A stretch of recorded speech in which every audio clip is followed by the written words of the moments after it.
Well, guys, I guess Ichi didn't survive his vacation because I haven't heard from him in over a week, and we, got a show to do. So, I guess I'm the host now. Also, all of his stuff is mine. So obviously, I get his memorial Oger caliber, and I guess his like Shishi Nagare. We'll divide up all of his figures and stuff like that. Emily, I guess you can have his the Aaron Thor, whatever the hell he's so obsessed over, probably. No. Yeah, we're gonna turn his room into gray. We're gonna make everything gray because I'm the grayest guy, as everyone knows. Oh god, I can almost hear Ichi right now, just like yelling at me about it. Oh shit, you lived. Good. I lived! And not only have I survived my trip out of the continent, little did you know, I was here the whole time! Cue the roll call? Right!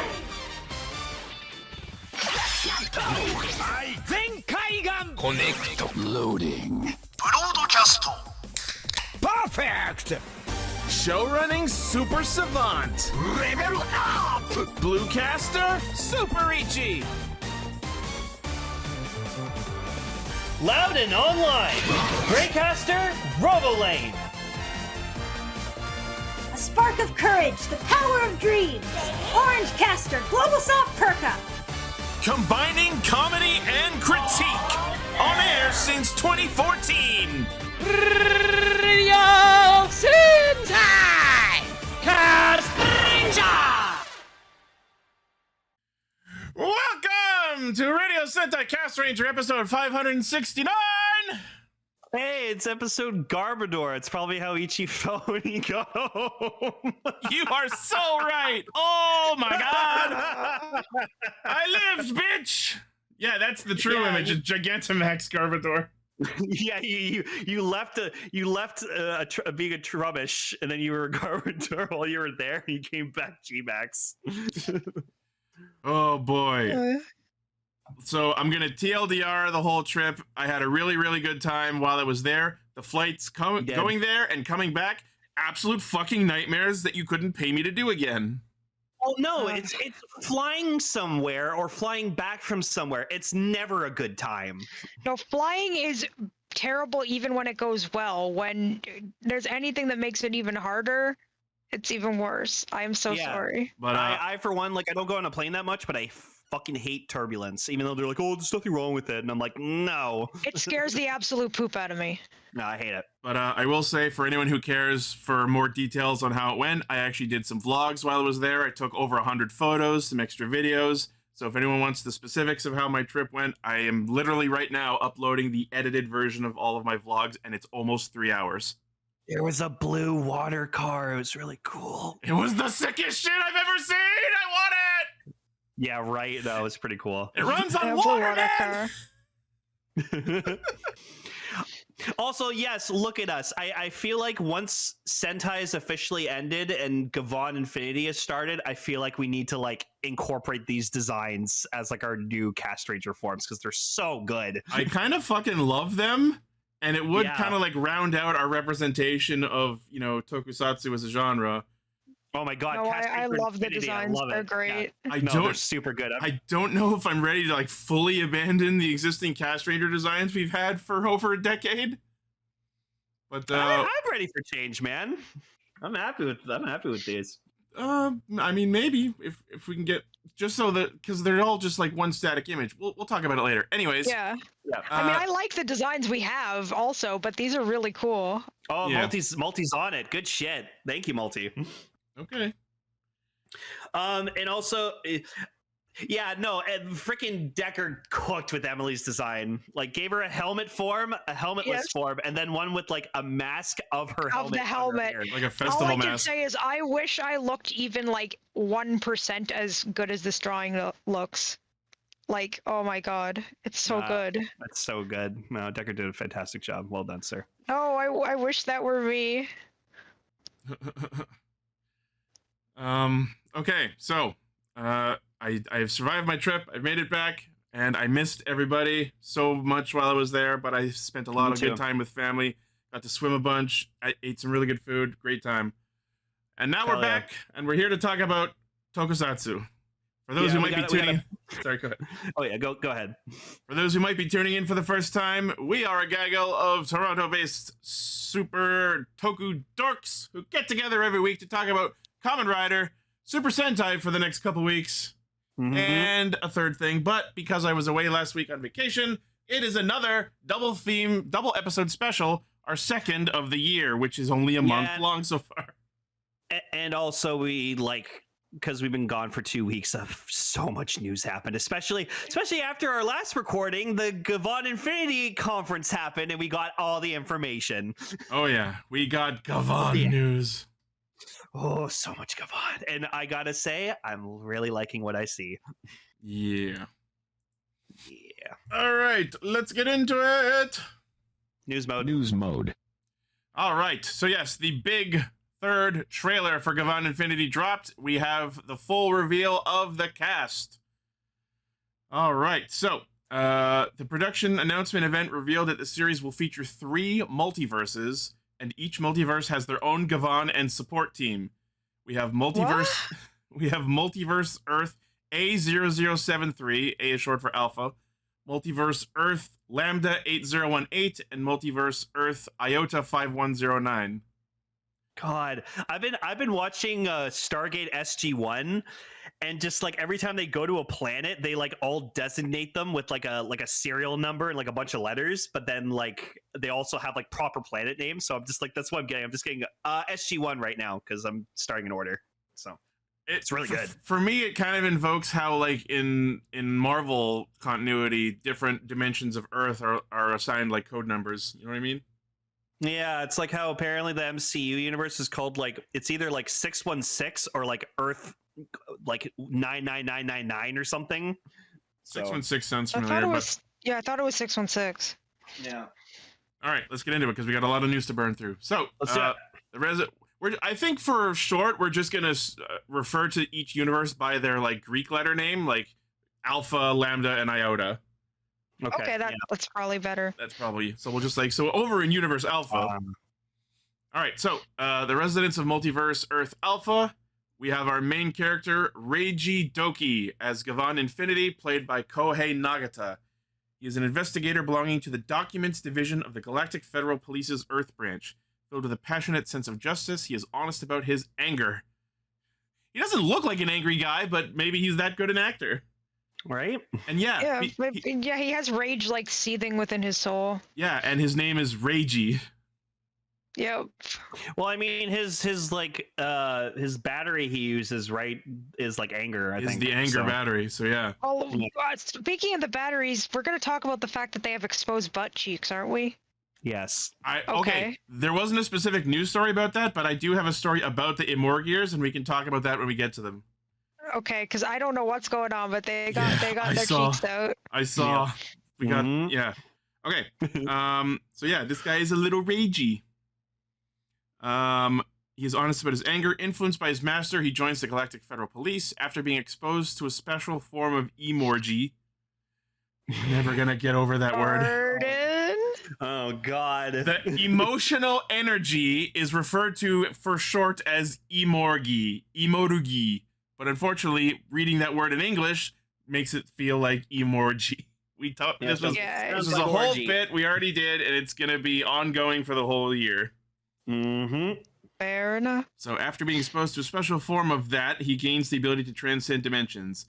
Using the Documents Division, a dead-end department, as cover, he will travel across dimensions to any universe where an Imorgier incident occurs on the infinitely numerous multiverse Earth. So it's not just the 3 dimensions. These are just the ones they come from, and they're going to be going from dimension to dimension, which I think actually is a neat idea because it gives them carte blanche to try all kinds of crazy ideas. Oh, I always like it when they do stuff like that. Each time he meets someone calling themselves Gavan from that universe, and while they are sometimes misunderstood and sometimes hit it off, they pursue Emogier criminals and engage in joint investigations, eventually forming a strong friendship with the Gavan from another universe. So it's going to be a situation where each Gavan is the Gavan of their world, and then they're eventually going to meet up, maybe fight, and then eventually team up. I like that. I like that. It's got Loki vibes. They're obviously going to end up teaming up. Yeah.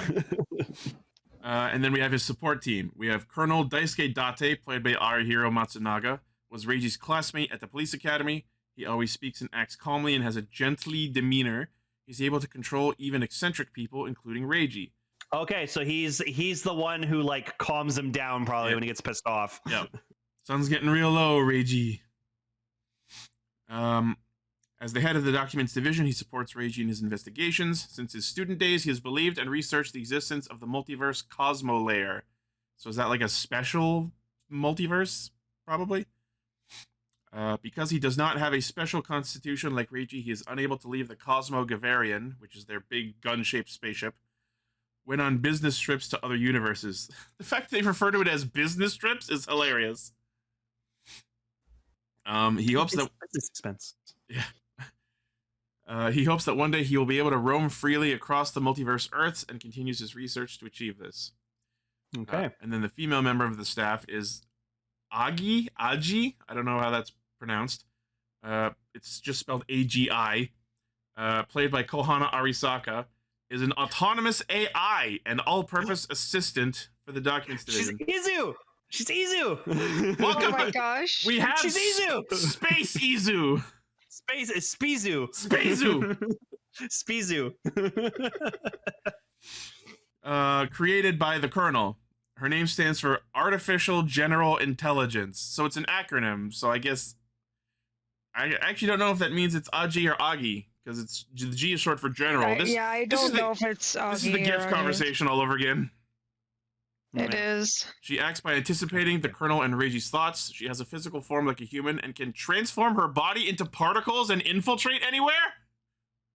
Cool! So she can, like, turn into, like, smoke and go into rooms and stuff? I guess. She's freaking Gort from the remake of yeah, where she's made of nanobots, yeah. Yeah, it was Senbon Sakura, that shit. I'm sorry, who the fuck is Gort?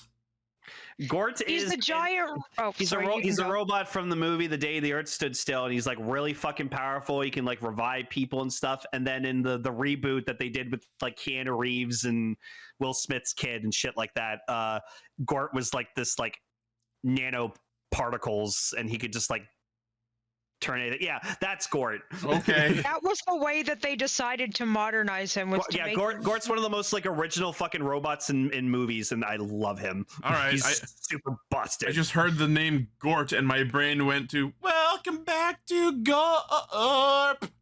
No, Gort's awesome. Yeah, Gort's dope. Okay, anyways, he can kill the Earth if he wanted to. Okay, cool. When necessary, she also assists Reiji in his investigative activities across the multiverse. She can transform the particles that make up her body and change her costume at will. Idol character. Got it. She's going to have different outfits every episode. Space Cool. Izu. Spaceu. That's giving me more Poppy than Izu, actually. Yeah. Poppy was also artificial, technically. So. Yeah, kind of like, she also kind of feels like Nemu. Oh, also true. Okay, so she's Nem. Poppy, Izu, and Nem all in one. Wow, this really is a composite show of tropes. Damn. All right. Oh my fucking god, what the fuck is this thing? Welcome back, Jim Carter. Okay, so this next human is supposed to be first, but fuck that. I need to know what this is. This is Patron, voiced by Takehito Koyasu. Dio from JoJo. Dio. Sawerdo! Fucking really? Yeah, it's Dio. And then this other guy is Rikia Wanibuchi, played by Hiroto Yasuda. They are a duo of elite investigators from the 1st Investigative Division of the Galactic Federal Police's Earth Branch. So it is Jim Carter. Yeah, it's Jim Carter. It's Jim Carter in space! It's the second coming of Jim Carter. Hell yeah.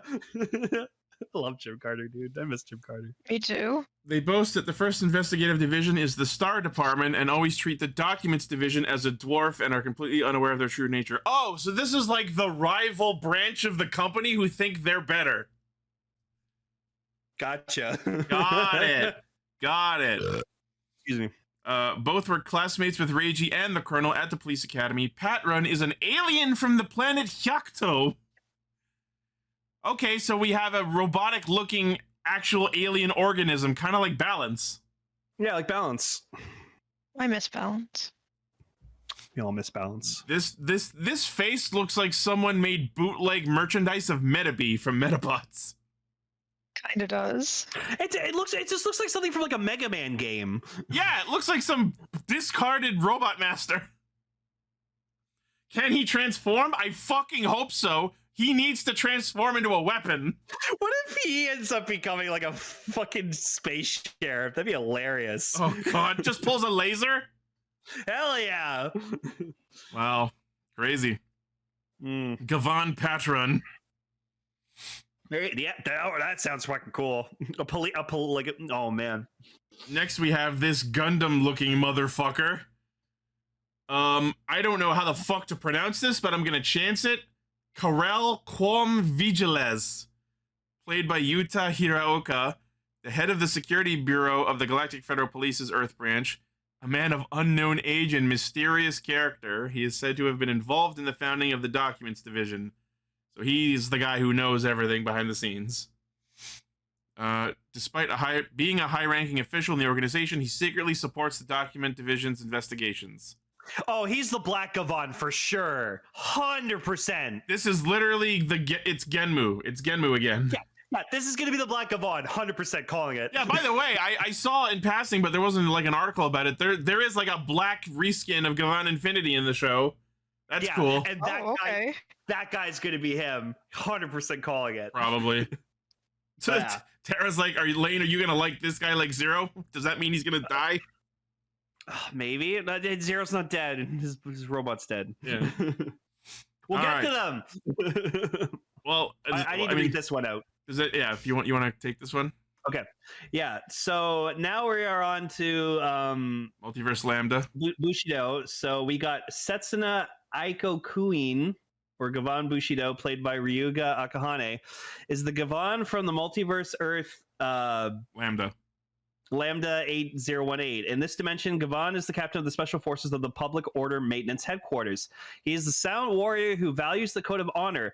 In fact, he's an artificial human created for war with the ability to automatically repair wounds and has lived for thousands of years. He's a fucking robot. He's a fucking android! He's a silver Gavan who's also an android. God, well, they said artificial human, so he's able to repair wounds. So I don't think he's an android. I think he's some kind of super soldier. Oh, like a test tube baby kind of thing. Yeah. Oh, that makes more sense. Yeah, because androids are robots that like look like humans. No, I think that he's an artificial human, as in he's made of cells or whatever. But he's like you said, a test tube baby. They made him in a. He was made in the lab. I don't know. Made in a lab, super soldier. But anyways, yeah, they could be like the androids from Alien. That's right. But anyways, like that's really cool. Over the years of traveling to various planets, he has become interested in human emotions and has learned to control his facial expressions, which is gonna be fucking. Oh, it's gonna be what's his face from Dawn Brothers all over again. No, my immediate thought reading this is hi Naga Ray, also from Q Ranger. But he is unable to cry because he is not equipped with the ability to shed tears. He admires the act of crying. So he wants to cry, but he can't because he can't cry. Now I understand why you thought Sonoza. That makes sense. I mean, you can cry without like tear. That's why his battery is the cry one, because he wants to learn how to cry by using the cry energy. The cry energy. Someone needs to shop that image, but with sadness from Inside Out. That one shot of her just like really crying, like super heavily. Oh my god! Yeah, like someone's got to shop that picture. And then we have his assistant Rui Amao. I think it's Amo. Amo, played by Ana Iriyama, is the head of the Public Order Maintenance Headquarters of the Multiverse, and is Setsuna's superior. She's calm, confident, and a capable boss who trusts Setsuna very much. She looks just like the woman from another planet who gave Setsuna her name long ago. But Rui is not yet aware of this. Or probably his name. I think that must be his name. This woman gives me Sabala vibes. A bit, yeah. I can see it, yeah. Okay, so she's not his assistant boss. She's his boss. Very cool. I like a woman in power. Yes. Always cool. And then we have Luminous. Yeah, so the residents of Multiverse Earth Iota are, first off, we have Kiki EY, who is Gavan Luminous, so I think there is actually only one of them as Luminous, played by Kokona Sumi, the Gavan from Iota. The Gavan in this dimension is an unusual detective who is recognized as Gavan despite being in the forensics department. She excels in deductive and analytical skills, but has an otaku-like nature and is completely focused on what interests her. Welcome back, Yumeria! Oh no, she's gonna be great. She's gonna be great. Man. Welcome back, Yumeria from Akiba Ranger. Yeah, for real. She's gonna be a favorite. She's gonna be a big favorite. Yep. Her battery is joy, so I feel like she's gonna be a real fun character. Her joy is knowing and is particularly interested in Emor gear. She can understand the language of the Emor gear. Okay, so she's gonna be the one who talks with them. I already know she's already great. Yep. Oh no. Oh no. She's got orange on her. I know. She accurately analyzes situations and seeks solutions with the optimal equipment. That's me. And then her partner here, Kotobuki Takanari, played by Lana Tanida, is... Yeah, that's good, Decker, but I also meant take Sadness's like face and put it in the gear because I want to see like that squished in there. Yeah. But yes, that's also really good. So Kotobuki Takanari is Gavan Luminous' investigation partner. Skilled and active, she excels in weapons handling and martial arts. She looks like Flint. A little bit. She's got like the Flint eyebrows. She's been best friends with Kiki since high school and has always been the straight man to Kiki's laid-back attitude. I'm gonna make the most niche, obscure fucking comparison of all time, and I don't know that a person exists who will understand the reference I'm making, but the two of them give me Zamo and Aluka vibes from Chaos Rings 1. One I unfortunately don't know. If anyone knows what the fuck I'm talking about, please post in the comments because I need to find one other person on the planet who knows what this game is. Just to explain what I mean by that is like the main character of the pair is the like less powerful, magical, emotional kind of one, and then the like partner is the strong physical warrior. Because that's an interesting subversion of what usual dynamics are. You know what I mean? Yeah. It's okay, Django. Don't worry about it. It was a really obscure Square Enix mobile RPG that then got ported to the Vita, but only in Japan. All right. Then for the voice cast, as we've previously discussed, Toshihiko Seki, who we all know as Momotaros, is voicing the Gavarian Trigger and the Cosmo Gavarian System. Hell yeah. And then voicing the Emor Gears, which is a separate voice, I guess, is Ayako Kawasumi, who I don't know what specifically, but was a voice in Fate Stay Night.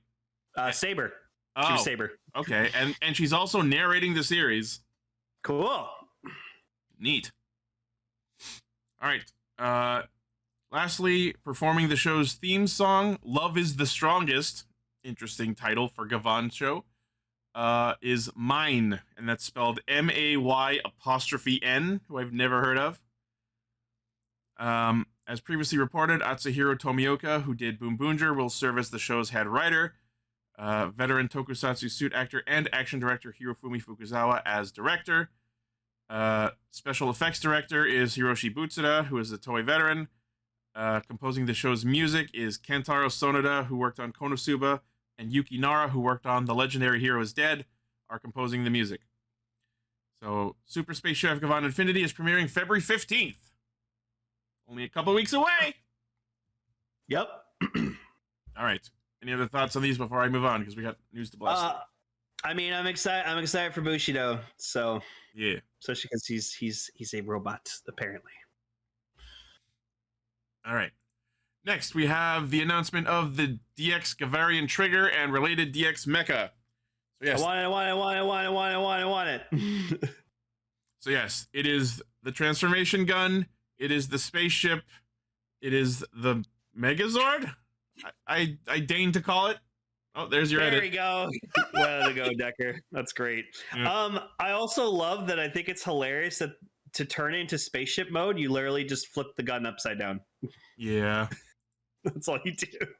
But I gotta say, the robot mode is sick, and I love the fucking theme song that plays when you're like changing it into mech mode. It's so cool. Yeah, there was a video. I love the one where I just went into the chat. I love the one where it's Sadness on the Cloud replaced by the Yeah. yeah. Yep. Sorry, Ichi, go ahead. That's okay. Sorry, yeah. So yes, the Gavarian trigger is the primary item used by the Gavans. It has 3 modes: transformation weapon mode, spaceship mode, robot mode. By inserting the Imor gear, various lights and sounds are activated. You can combine it with other DX mecha toys. It comes with the Ziman Gedar GCR and the Gekido Imor gear. 7480 yen, February 14th release.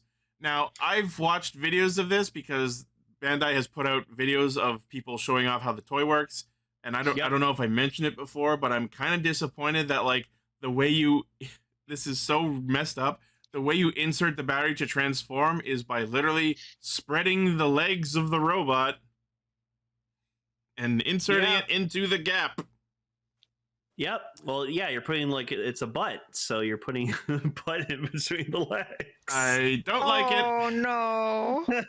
I mean, it isn't a choice to do that, but it's kind of like when you're like opening up like a gun or something like that, and you have to like put in the ammunition. So it's like loading in like a gun. So I kind of get it. Fucking Ataro in the Discord. Don't worry, the robot consents. Oh, okay, that makes it all right then. Yeah, let's keep playing. It's a toy. Is that better or worse? Freaking my voice cracking there. I hate this green, like one of the green one just looks like it's flipping you off. It's supposed to be like a crane or something, but it looks like we'll get to that. But yeah, so the Gekido Imor gear is the anger one, it looks like. So that's the one that Infinity uses. All right. Next, we have the Gavarian Trigger Super Narikiri set, which includes not only the trigger, but also more Imor gear. That's the one I want to get. Yeah, aside from the Gekido, it also comes with Hiso and Kanki, which is the ones for Bushido and Luminous, which are the Sad and Joy batteries. The set also comes with the other Imor gears, Yada, Tokimeki, and Kitoine. Yeah, and I remember watching the video and seeing that apparently, like, the 3 transformation ones have, like, a third... So they all have multiple faces on them that you switch through, but the 3 transformation ones have 3 specific modes, where it's, like, inactive, where they've got the, like, little sealed-up capsule-looking faces with the eyes. Oh my god, the green one's a fucking fishing rod. We'll get to that. And then the other Imor gears that are not the transformation ones only have 2 faces, where it's the inactive mode and the actual face. But the 3 transformation ones, they have a third face, which is like the emotion, but like cranked up even more, because I guess that's what they use when they use their finisher attacks. But apparently the way this works is not only is the Imor gear inserted into the guns for transformation, but when it transforms into robot mode, there are special like robot versions of Imor gears that like attached into that slot and become the head of the robot. So yeah, that's very cool. Yeah, it kind of reminds me of Ryu Soldier, where like the mechs, all of the heads of the mechs were the Ryu Souls. But I feel like this does it better, because the Ryu Souls were a little awkward in the Zord design because the swords were just sticking out of their face like they had a knife stuck in their head. That was my one problem with the Ryu Souls. Yeah. Okay. So this set is 10,670 yen, also releasing February 14th. It's so funny that these are releasing on goddamn Valentine's Day. Yeah, what better way to celebrate love than killing a franchise and bringing a new one in? Are you all alone on a freaking whatever the day of the week Valentine's Day is? Buy some toys. Yeah. Buy some toys. All right. That's what I'm doing. All right, so now we're getting into... Valentine's Day is actually a Saturday this year. Okay. All alone on a Saturday night? Okay, so getting into the additional mechs, the other, like, quote-unquote members of the fleet. We have the Gavarian Saber, which is the purple one. An additional weapon. It has weapon mode, unit mode, and robot mode. The Oni Kill... You attach the included Imor gear, the Oni Kill 10Q to deploy the wings. By rotating the Imor gear, the sword tip will extend, A little odd, but okay. And then that combines with the Gavarian trigger to form Cosmo Gavarian 10Q. So that's 3850 yen, releasing same day. So yeah, you see what I mean? Where like there's special like robot Zord type Emor gears that are specifically for using these robot modes. Yeah. So yes, extend your blade if you dare. So yes, there's a shot of the like combined robot mode, which is pretty cool. Mm-hmm. Neat. All right, next we have the Gavarian drill, the yellow auxiliary weapon ship. It's a drill. It is a drill. It's like every other drill thing ever. I like that it's got like tank treads, even though it's a fucking spaceship. They look cool. Well, it's like drilling equipment or whatever like that. Like if you brought it to like a planet to like get resources and shit. So yeah. And yeah, the heads on these all look very cool, I think. So the included Emor gear is the Siri Tainer WK2. Rotate it to extend the drill forward and backward. It features a gimmick that rotates the drill when the main body is moved. And the combined robot form is Gavarian WK2. 3850 yen, February 14th release. Next, we have the Gavarian crane, and oh my god, you're right, it is a middle finger. Yeah, it's literally a middle finger. That's like the robot head Emor gear. So yes, we have the crane, which is the green one. Oh, it also looks like a fishing rod. I get it. It's a fishing rod. Yeah. Are we gonna go fishing in space? Yes, space fishing. I mean, hey, Ichi. There was a whole anime about space fishing. They're called space sheriffs. Everything about this show is going to be in space. I know that it's space themed, but like, why fishing? Are we gonna catch a space whale? You can go to other planets and fish.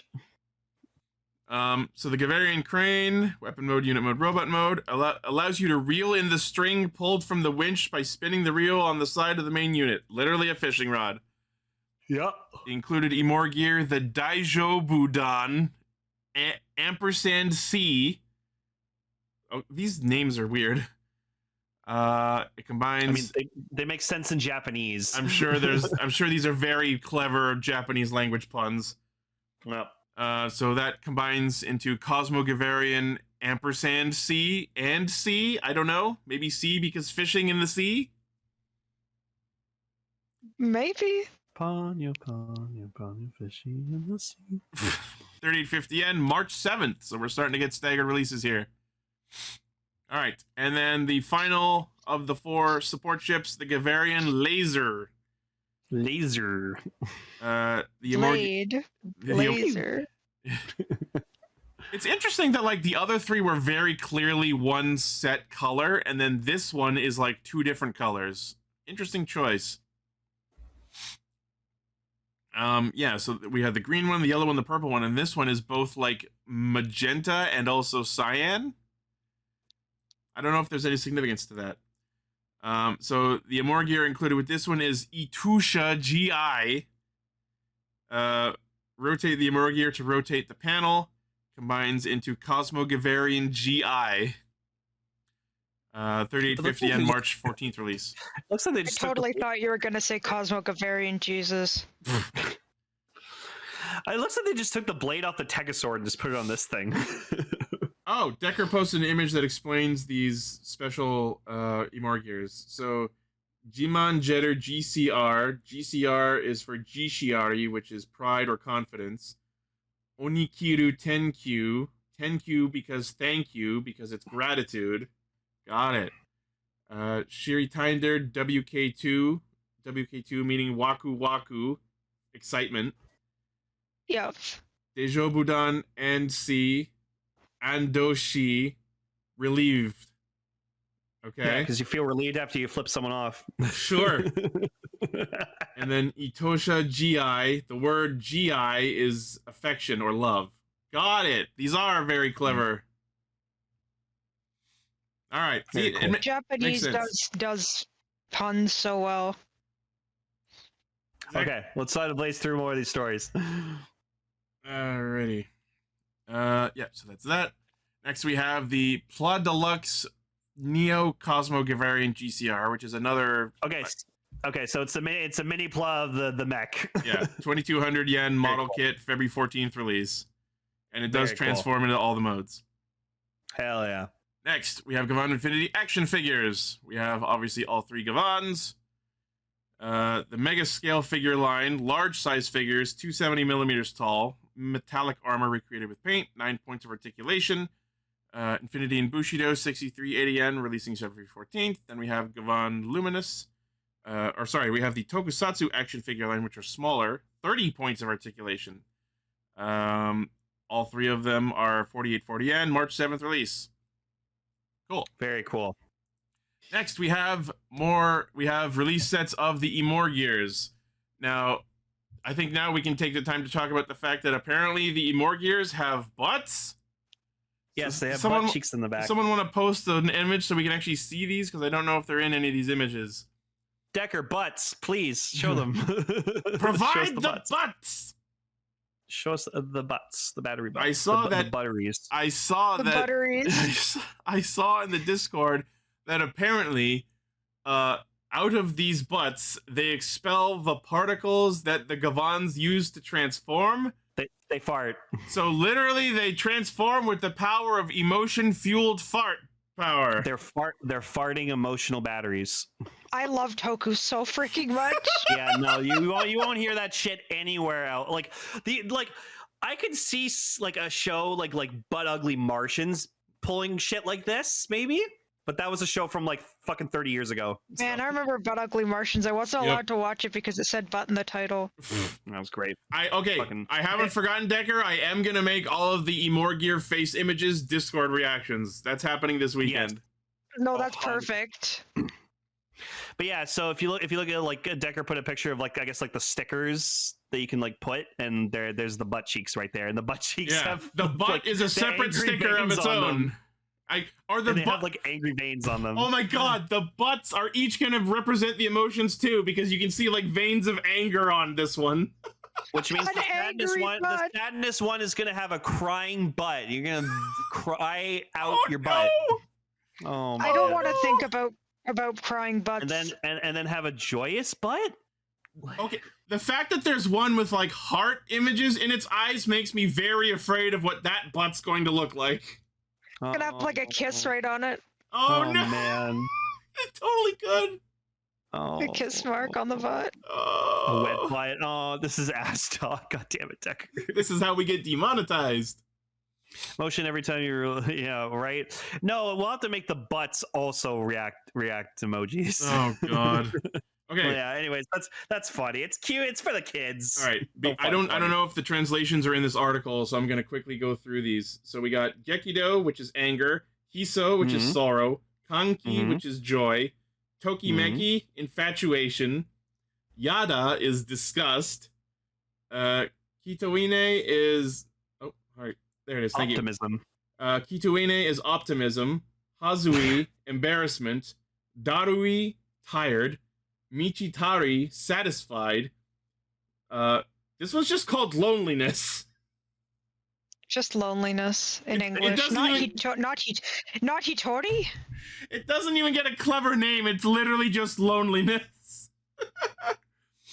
Sukato is for being refreshed. Shinpeder is worry. Maika is being nonchalant. Nonchalant? That's not an emotion. Oh, I feel nonchalant today. And Moika for resignment. Okay. I love these. I think if we get like Emily, I just want to say I love you so much. You're one of the greatest human beings ever. Why? If we were to get you one, I think we need to get you the embarrassed one. No, the embarrassed one and the tired one. Yeah, unfortunately the chronic fatigue has made me tired, battery. And then Emily would say, but if you really had to get me one that reflects me, you'd have to get the disgust one. No. I'm sorry, guys. I'm sorry. Wow. I'll take.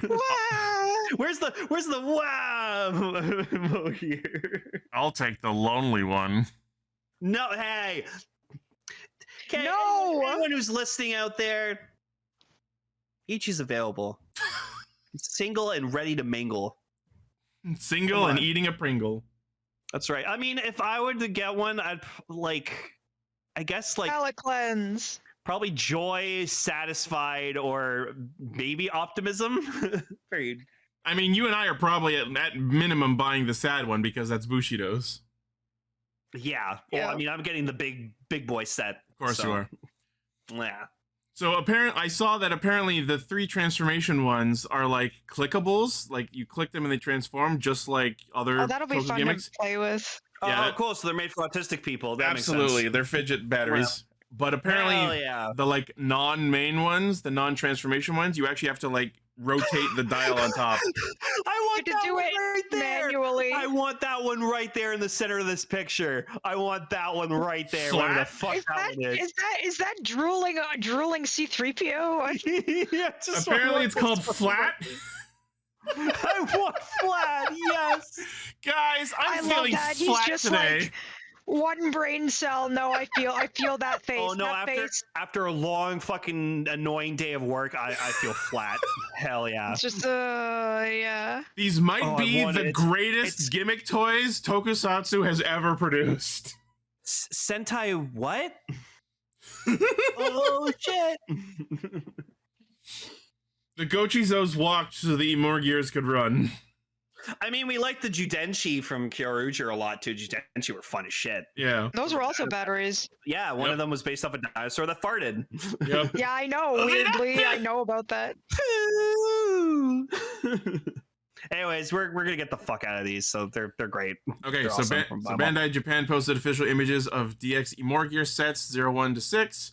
So Imorgear set 01 comes with Hiso and Tokimeki, 1320 yen, February 14th release. Set, Tell us in the comments which emotion you feel you are. yeah. Are set you two- nonchalant? How flat are you Weirdly, feeling I today? didn't hear you mention like fear at all. I'm sure there will be far more of these coming. Yeah, Yeah. Like- because fear, Maybe. anxiety, that would be mine. I'm gonna throw a guess out there. I'm gonna guess that the Black Gavan uses fear. That Oh, would the be the interesting. close modes for them are fucking cool because they're like in capsules, so they're Yeah. like behind like a door. That's It's- awesome. These are incredibly well designed gimmick items, It- Hell they, yeah. they look like they're in like orbital drop pods. and I love I- gimmick items. So I need the flat one. I don't care what I have to do to get my hands on it. I'm fucking getting flat. I want flat so Mir- bad. Myriad's like, where's the Goon Imorgear? It's the one with the purple. It's the one with the hard eyes. Yeah. Is there gonna be Anyways. a lust one? Jesus, this is gonna be a green one. Okay, so set 2 is those are Michitari. sins, not emotions. Why not both? Set 2 comes with Michitari and Lonely, 1100 yen, February 14th release. I'm just thinking The about fucking- the Homestuck with Carcat with friendship's not an emotion. The Lonely Battery comes out on Valentine's Day. You know what you're doing, and I'm here for it. Forever a lonely battery. Oh, it also, I don't know why, but it kind of looks like a fish man looking at the lonely face. Like a little, like, Hangyo, like, Sahagin kind of thing. Well, yeah, you're He's got little Lonely. fin hands. You're small. Alone, yeah. Look at the stand. I love it. Alone in Innsmouth. Okay. I have to get this, and then you can put your favorite one on the pedestal on the top, which will be the flat one because the flat's my favorite. That's cute. I love it. Oh my god. This is gonna. I'm back to buying so much Togu shit. This show's gonna ruin my wallet. All right, next we have already wasted enough money on Fortnite shit. Yeah. Next we have set 3, which comes with Hazui and Darui, 1100 yen, February 14th. Then we have set 4, which comes with Kanki and Yada, 1320 yen, March 7th release. Yep. Set 5 is Scout and Shinpedar, 1100 yen, March 7th release. And then set 6, Maika and Moika. That's cute. Wake up. Maika and Moika. It's like they're twins. Aw. 1100 yen, March 14th release. All right. Very cool. I like these. These are cute. Right. Yeah, no, I'm gonna get a bunch of batteries and I'm gonna get the stand so I can get flat and put flat on the top. All right. Next, we have Gavan Infinity's Secret Word campaign. There's a campaign item for every show, and this is our one for this. Oh yeah, Cute well no, display we're also getting a Gozyuger ring. That's Gavan. I So think if you pre-order the Gavarian trigger, you get this as a bonus. that's my next article. That's interesting that they're doing something with sorry, the other show. Did I put them in the wrong order? Oh yeah, I think you put them in the wrong order. No, Here. I'm pretty sure I put them in the right order. Oh, maybe I clicked on them in the wrong order. Anyways. So yes, Okay. Gavan Yeah, Infinity's secret word campaign. There's a special battery that just has Gavan Infinity on it as one of the faces. It still has the. Oh yeah, there's where the butt sticker showed up. Wow. This campaign, which is limited only to elementary school age children. Say the word. No shit. Say the word Gavan at participating stores. They'll obtain the Super Space Sheriff starter set. Say that 5 times fast.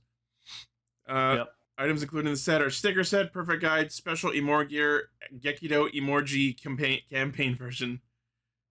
It will be obviously compatible with the variant trigger. Decker, no! No, that's not. Campaign starts February 14th until supplies last. Happy Valentine's Day. Yeah. What Next. did Decker do? I'm gonna have to scroll down. Yeah. Just fuck them kids. Next. No, I saw it. You didn't have to say it out loud. Now that's in the metadata. Gavan Infinity early purchase campaign. It's a Gozyuger ring of Gavan Infinity, and they've spoiled his upcoming power-up form by showing this. Well, I think that's what happens when he does like the Hesots, like the finisher. Is it? Yeah, I think that's what Decker said. Interesting. Emotional burst mode. Oh yeah, so that's like the third mode of the Gear that they have. So when they switch to that mode, it's like a temporary power-up form. Which means Bushido's gonna have like a fucking like sad face on his. Oh, that's gonna be awesome. And Luminous, all 3 of them will have one. That's kind of awesome. I can't wait to see the others. Yeah, that's neat. Oh yeah, it's like how the original Gavan had shit on his suit that would light up when he was doing his Hisatsu. Oh yeah. That's so clever. That's so cool. I love that. That's great. That show's gonna be fun. The Gears are like a decent size, good size. Okay, I'm happy. Yeah, that's good. I was hoping I was worried they're gonna be too small. Yeah. To get this item, fans need to purchase the Gavarian Trigger or the Super Narikiri set, or the Gavarian Trigger and Gavarian Saber set, with the latter being an Amazon Japan exclusive. Even if you purchase multiple items, you'll still only get 1 Sentai ring. So that means you need to place multiple orders if you want more than one. Yep. Okay. This campaign will start February 14th, participating in toy stores in Japan until supplies last. Awesome. Hell yeah. Next, speaking of upcoming super forms, we have some news about some new forms coming up in Zeztz. They look good. And it looks like they're pulling... nothing will ever be as good as the form he's using now. So it looks like they're pulling double Mighty Brothers, in that we have 2 different super forms that are, one's orange and one's green, teal, cyan, whatever you want to call it. So it looks like this is like a 2-in-1 power-up, where it's a new gimmick that attaches to the belt but switches between 2 different forms. So, yeah, we have the Dual Mare Capsem, which is this like spaceship-looking thing that attaches to the Zeztz driver. And then he has this new weapon called the Triple Zetzer, which has slots for 3 capsums and looks like a convenience store bootleg ball shooting gun. Yeah, like one of those like old Nerf guns. So we cannon. Yeah. So the 2 new forms are called Catastrom and Olderm. Catastrom? Cat? God damn it. No, like catastrophe, and I don't know what the other one's supposed to be. Yeah, Catastrom is clearly Chaos and Order. Mm. Oh, yes, we're playing Splatoon now. Okay. Yes, the two things that make up a secret agency, Chaos and Order. Yeah. I would hope it would just be order and more order, but this agency clearly is having problems. And yeah, it looks like this Dual Mare Capsem might actually be like a creature of some sort, because it looks like it has a head and a tail on it. I like creatures. Why did I say that? I like creatures too. I use artifact creatures in my magic deck. Anyway. Nice. So yes, I don't know if this is another situation where the two forms have different specialties. I think it's more like a physical brawn power and then like a intelligence magical power. That's always a really nice duality for two parallel super forms to have. Man, I love parallel super forms. Why hasn't Precure ever done that? Maybe they will with the new one. Yeah, it feels a lot. It feels a lot like rabbit tank situation. True. They're two parallel super forms that each have their own specialty. And I will say, like, these suits are fucking sick looking. Yeah, those are some nice outfits. Those are some nice colors. Those are some nice looks. I like them. So I think the orange one is Catastrum and the green one is Olderm, and then I think I like the Olderm one better. I mean, I just like Order better. That's the is that the skinnier one or the buff one? The buff one, the orange one, is Catastrum, and the I like the buff one more. Buff one's cool. That's fine. But I think I like Olderm better because the fact that the rest of his suit is more green meshes with his green eyes better. Yeah, I just like the buffness. Looks cool. Yeah, and you know me, I usually gravitate towards intelligence themed forms rather than bulk physical power forms. Oh yeah, 100%. Yeah, same here. Yeah, we don't know anything about how this happens in the story, but there was the toy leak, so now we've known about that, and we'll probably get more info on that in the coming weeks. Very, very cool. All right, next. Gozyuger has announced that there will be a spin-off focusing on Mashiro's time before the series when he was Goju Wolf. That's cool. Oh, that is cool. That's actually cool. I was kind of hoping that we'd get to see like what he was like back as Gozu Wolf. Yeah, and it's called Polar Beginning. All right. We don't have any details about plot, staff, or release date yet, but the tagline is the beginning of Mashiro Kumade / Gozu Wolf and his past are revealed, and it will be streaming on the TTFC. He probably did some really dark shit. Probably. He looks sad in the image, so probably. Nah.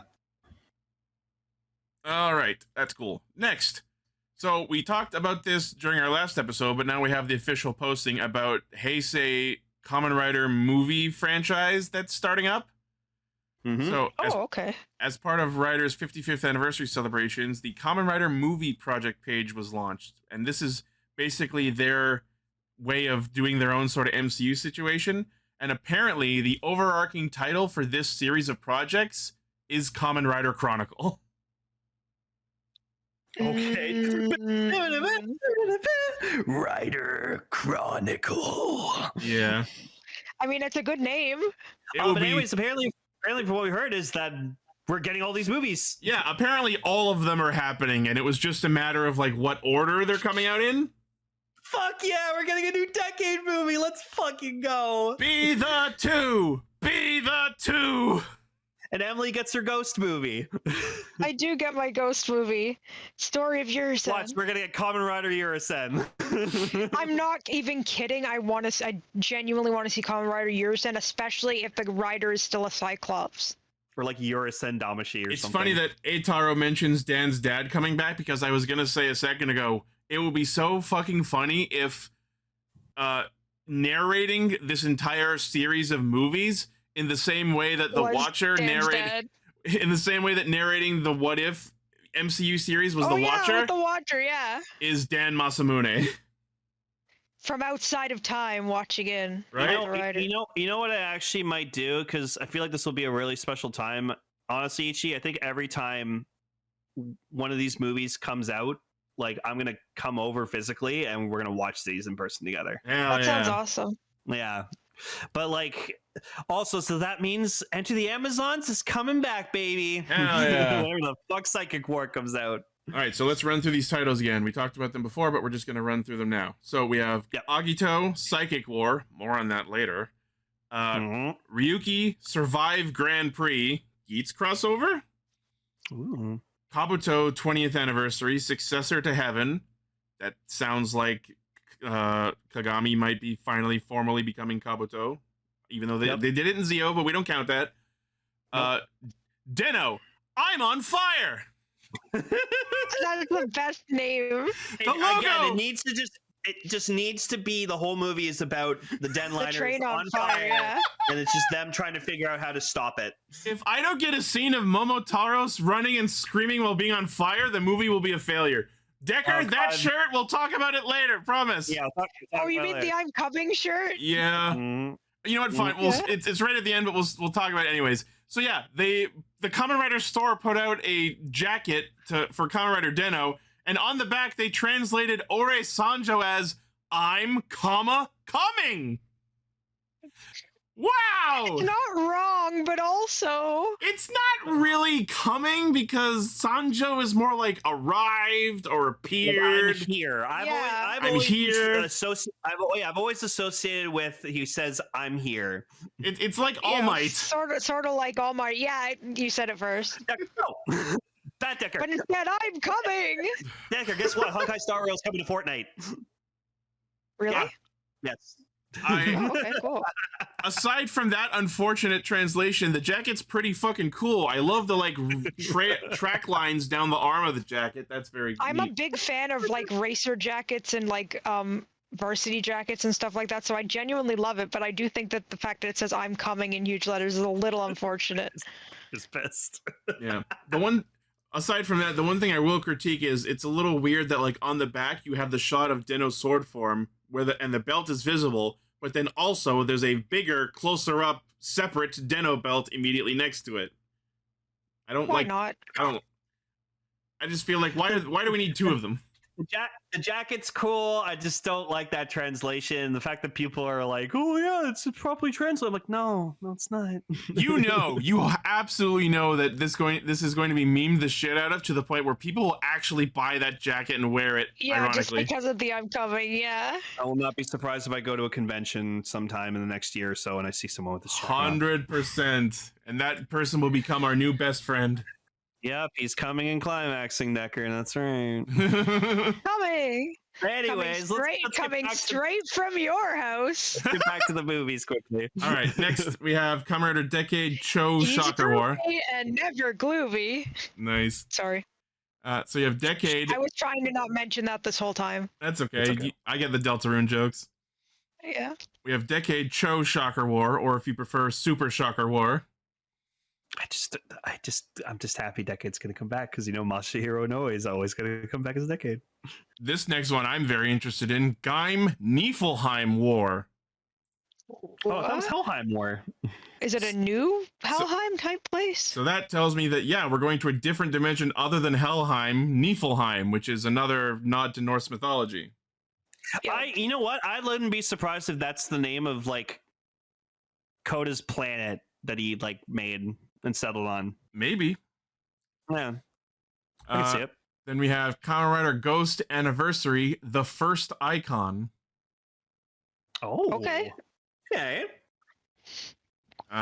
So earlier there was other people actually like Kamen Rider Ghost, or I like the only person on Earth who likes Kamen Rider Ghost. I have, after years, have come to the conclusion that Kamen Rider Ghost was not as bad as we all interpreted it to be. I still hate Adele; it's the worst fucking writer villain of all time. But Ghost was fine. I enjoy it. See, my problem is it's like that meme with the person who's the only movie they've ever seen is Boss Baby. Where the only rider I'd ever seen was Ghost, and so everything was like new to me and really, really cool. You're like, nothing's better than Ghost. Yeah, just because it's literally like a nostalgia bias. Yeah. It was the first one. I've said plenty about it, but the TLDR of it is Alan's story is the best part of the show. When they dropped the whole collect the icons thing in the early show, that was a sign that things were bad. After Alan's story resolved, this show kind of just crashed and burned there after that. But the Spectre movie absolutely made up for it. So it's I remember when we watched the Spectre movie, and it was just like, why is this good? Right. Okay, so the first title on the list was Akito Psychic War, and it's written in normal caps, like normal capitalization. Then the next movie on the list after Ghost is Amazons, and then in all caps, Psychic War. Okay, I guess there's a lot of Psychic Wars going on here. So we have Agito, Psychic War, and then we have Amazons, Psychic War! Psychic War! Yeah. Well, it's Agito's psychic wall. Yeah. I don't know if like the Japanese words are different, but the Amazon's logo It might absolutely be in hiragana versus katakana. the Amazon's logo literally says in English psychic war in all caps. So anyway. Then we have Exade Divine Game. I'm very excited for that one. Yeah, I am excited for more Exade. Oh yeah. Sorry, Gar. I was watching some Exade today earlier. I even though it's been years since I watched Exade, I wanted to watch the debut of Laser Level 3 again, and because of my fucking divine insight, on my first try, I picked the exact correct episode and the exact correct time code to watch Laser Level 3 happen. That's awesome. I have to say that I'm at the stage where I feel like I should be rewatching seasons of things I've already seen, which is never a good sign. Yeah, I'm still trying to rewatch Forza because I really do. But yeah, no, this movie's title has the word divine in it, so Dan's going to be in it somehow because they have to put Dan in it. Well, he's the best. Yeah, no, they have to put Dan in it. They have to give him a new form so they can sell more shit of him. Because I am a normie pedestrian who loves Dan the Man, so I'm predicting. I like Dan not as much as I did back when Exade aired, but I do love Dan. So I'm gonna put out a prediction that this movie will be about Dan subjecting the other riders to his brand new game. That would make sense. What if they all get like maximum mighty suits? Like get my God. I would love that. Snipe maximum. Laser maximum? Yo! Laser maximum! Big laser. He's a monster. He's a monster truck. Yeah, give Snipe the movie form he was so shittily denied in his own movie. Yeah. And then my favorite on the list is next Kamen Rider Build Be the 2. Fuck yeah, Be the 2 is the dumbest / greatest title. I'm calling it. It's about Sento and like Katsuragi just being like two separate entities, and then they have to work together. You and I. Hell yeah! We'll make two boys. And then the other movie I'm excited. This time a girl. Chef Boy or Girl, yes. And then not Chef Girl RD. Chef Boy or Girl. Sorry. And then the other one I'm excited for, Kamen Rider Zeo Next New World. Or Zeo. Which for some reason has the character. You like Zeo now? No, so the show was mid as hell, but I love Zeo as a rider. Zeo as a rider and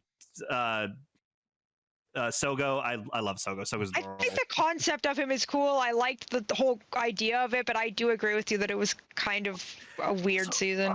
I freaking love the opening though. Over Quartzer is like freaking god tier opening.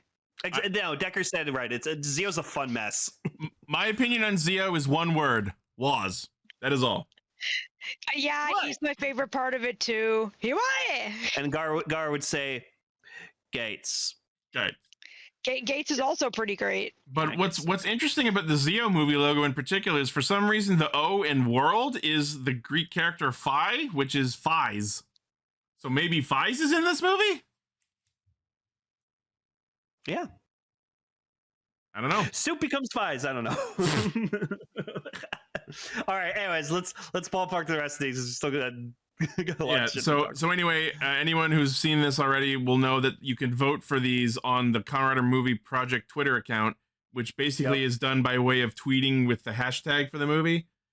So those details about the new anniversary movie project were revealed on January 27th, which leads right into our next story, the announcement of the first film of Kamen Rider Chronicle, Kamen Rider Agito Superpower War, apparently is the correct translation. I've never seen Agito.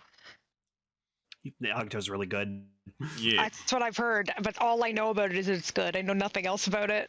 Same with Phi's. I know it's good. I don't know anything else. I will say that even though technically it is kind of a sequel to Kuga, you really don't need to have watched Kuga to watch Agito. No. So is it sort of like a sequel to it in the same way that Dawn Brothers has elements from absolutely one before it? Although I would say Dawn Brothers has more Zenkaidra in it than Agito has of Kuga. Okay, interesting. Yeah, Kuga has like one mention, and then G3 is supposed to be like based off of Kuga. That's literally it. Okay. It's a passing mention, and then it's never brought up again. No. Okay, so that's fair. Okay, sorry, guys. It's okay. We have the Kamen Rider Agito 25th anniversary movie, Superpower War. It will star Jun Kaname reprising his role as Makoto Hikawa. Yay, my boy! I don't even care if he's like G3 in the movie. I'm just happy Hikawa's back in it. And the marketing and poster for this movie feature a very damaged Gills helmet, which is worrying. Well, yeah, because the gill suit is destroyed. Like it's it got like water damage or something like that. I don't understand why these things get damaged and then they're like, we can never use this again. Like, you made it originally. Can they not just make another one? I was like, yeah, just make another. Anyway. No, it costs money. All right. In the upcoming film, in a world where people awaken to supernatural powers, one ordinary police officer stands against the chaos. Deku. This all starts with an impossible crime. A crime that no one has ever seen before and is beyond comprehension. A body half frozen to death and half burned to death. So it's not Deku, it's Todoroki. Yeah, I was gonna say, you're not, that this isn't helping the joke. The Tokyo Metropolitan Police Department Squad Against Unified Life Forms, Saul, that was literally the department of the police that G3 worked for. Oh, so Better Call Saul? Yep. Also oh known my God. I don't know if this was the case before, but the next sentence here is also known as the G Unit. Yeah, that's what they were called. The G3's group was called the G Unit. It's unfortunate. What's wrong with G Unit? Because like G Unit. Yeah, I was like, isn't that a rapper or something? Yeah, it's a rapper. It does sound kind of rappish, yeah. So the G Unit begins work solving the case. However, the man who should be at the forefront of the operation, Makoto Hikawa, is nowhere to be seen. Yeah, so I have a theory that I think Hikawa might be getting powers of his own, or might even slowly be turning into gills. Ooh, interesting. Also, we get regular G3 and G3X in a side by side, which makes me extremely happy. I saw that. That's gonna be fun. Yeah, I love it. It's so cool. Jerry, thank you for the Clone High reference. G Unit rocks the G Unit. Oh yeah. Oh my God, I knew it sounded familiar. Yeah, G-Spot. G-Spot. Man, I miss Clone High. Yeah. Aside from Kaname, also reprising their roles for this film are Toko Fujita as Sumiko Ozawa, who is the female member of the G Unit. Oh yeah. Oh cool. Jun Yamazaki as Toru Hojo. Fucking Hojo's back. Oh, yup. Akiyoshi Shibata as Takahiro Omuro, who was the other member of the G Unit. Takashi Masu as Yoshihiko Misugi. What if Hikawa and Hojo team up together as G3 and G3X? That would be awesome. Ever. Oh my God. Everyone hates Hojo. Everyone hates Hojo. Yeah. Is this his redemption arc? This is great. I do not know this man. Can you describe him in one sentence? He's an asshole who tried to ruin the G3 project by making his own fucking Gavan knockoff, and then it got its ass kicked. Sucked. Fuck I can kind of imagine what you're going for there. Thank you. Good sentence. He's an asshole. Speaking of asses, next in the returning cast is Rina Akiyama as Mana Kazuya, aka Miss Oshiri, or whatever the hell they called her. Okay. Oshirina, that was it. I was gonna say, did you mean Miss Butt? Yeah. She was celebrated for having a great ass. Yeah. Oh yeah, it was Naomi from Deno. Yes, Sweet. she was also in Deno. Yeah, she was Naomi. Yeah, she had the best ass of 2007. So instead of America's ass, that's Japan's ass. Nah, she has a really nice butt. Oh my God, that's hilarious. And then they put her in tights in Deno. Oh, Shirina, that's hilarious. She served you coffee on a train, travel suit time. Tokimasa Tanabe is Taichi Misugi. Takanori Higuchi is Kaori Kino. Another Agito's back. Awesome. Isn't he dead though? He can come back. Why not? And he's dead.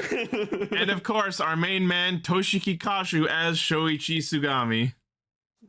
Yep, who's still happily running a restaurant to this very day, I hope, maybe? Executive producers on the film, our boy Shinichiro Shirakura, Naomi Takabe, and Hideaki Tsukara. Agito's main director, Ryuta Tasaki, and Toshiki Inoue. You know him, you hate him. Returning to work on the film and composing the film's music is Toshihiko Sahashi. The tagline is Humanity Awakens. The film is releasing April 29th with an overseas release coming soon. Yeah, so we're going to get to watch this movie legally internationally. That's great. This is another step in Kamen Rider's push west. I like it. I like it too. Can we get Sentai? Oh wait. Crap. Oops. I just realized Sentai is not a thing for I a thought that few was on years, purpose. probably. No, that wasn't on purpose. That was me literally forgetting. Yeah. All right. Next. Speaking of Agito, we have SH Figure Arts Agito Ground Form 20th Anniversary SH Figure Arts. Woo! So I think it's a re-release of the renewal. So. Yeah. The Shinkocho cool. Seiho, which was released back in 2015. Some upgrades, new color scheme that reinterprets and redefines the suit, deeper hue compared to the original figure, 145 millimeters, comes with the horns, interchangeable hands, and an anniversary stand, an interchangeable head part that can light up. Awesome. Very cool. 9,900 yen, April release. Yeah, I can't go wrong with the Agito base suit. It slaps. It's a pretty solid suit. Oh yeah. Next, Toei Tokusatsu Fan Club has announced a 10th anniversary original project, or at least teased it. This, I don't know what this is, but it's giving me Guyver vibes. Fiber? No, that sounds bad. Guy vibes? Guy vibe sounds worse. Vibers? It does kind of look like Ivory, yeah.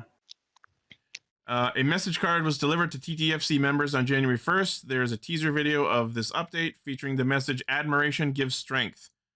Oh, apparently Tara's saying it's called Forticus? What the fuck is that? Whatever this is, apparently. Makes me think of Sporticus from Lazy Town. I am Forticus! Fortniticus?